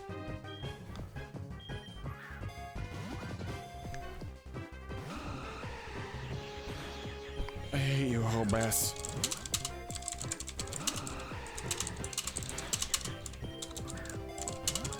Hobass, Hobass, Hobass, Hobass. Get your Hobass in there.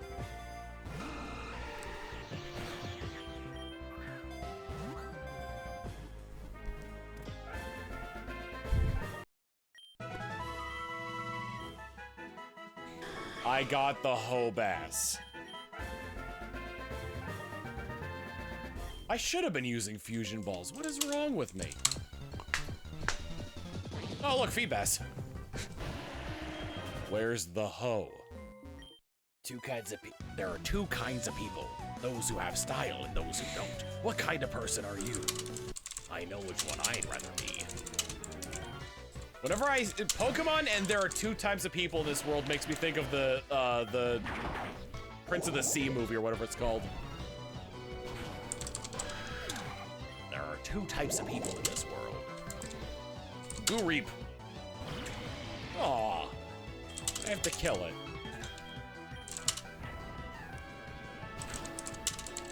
Oh, it has to kill me. I survived, but not for much longer.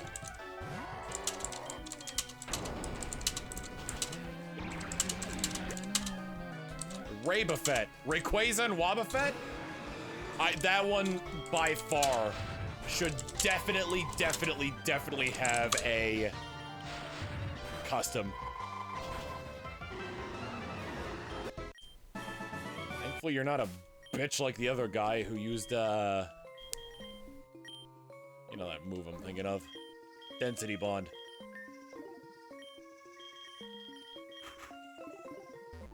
At least when I get to Violet City. I'm on the road to Violet City. I'll meet my friends along the way. I don't like the way that this place is laid out. It's been a while since I saw another person. Don't be shy, let's battle. Is him out front? Remo Plume. You got fish. Bingo! Cotton Dean. My name's Cotton Dean. Ty Guy, thank you for the 37 months of tier 1 saying him. Saladoof! Yup. Nope. Yup. That's perfection right there.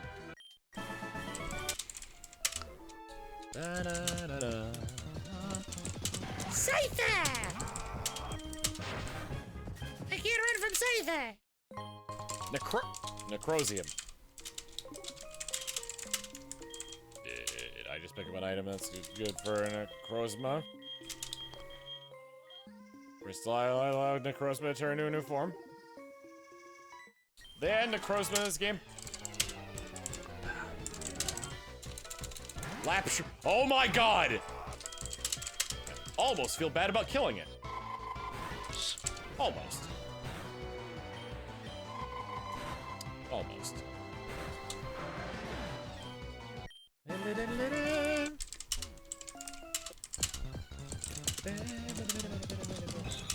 Dobby! Everybody all down here looking Dobby. Rappa Cargo. A Dawnstone. You're in the way. You just keep following me everywhere, dude. Couldn't I run into Arceus once?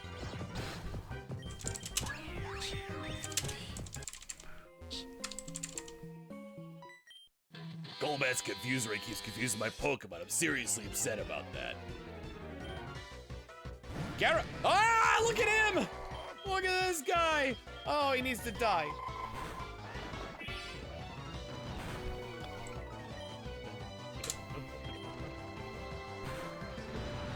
Brother! Luxhorn.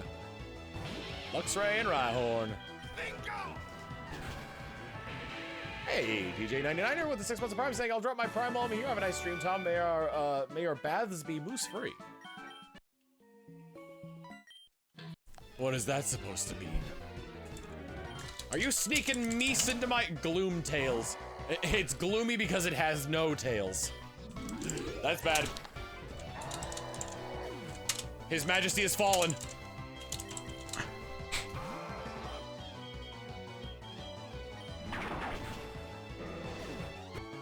Oh, yeah. Haruka's gonna call me in the bathtub. Well, I'm in the bathtub. Mewtwo is right here. I have quite a lot to fear. This thing's really strong. Battle on for long. Hey, it's Golduck! This was one piece of duck bug. Pokemon I liked were there. I'd go anywhere. That's what a real trainer does.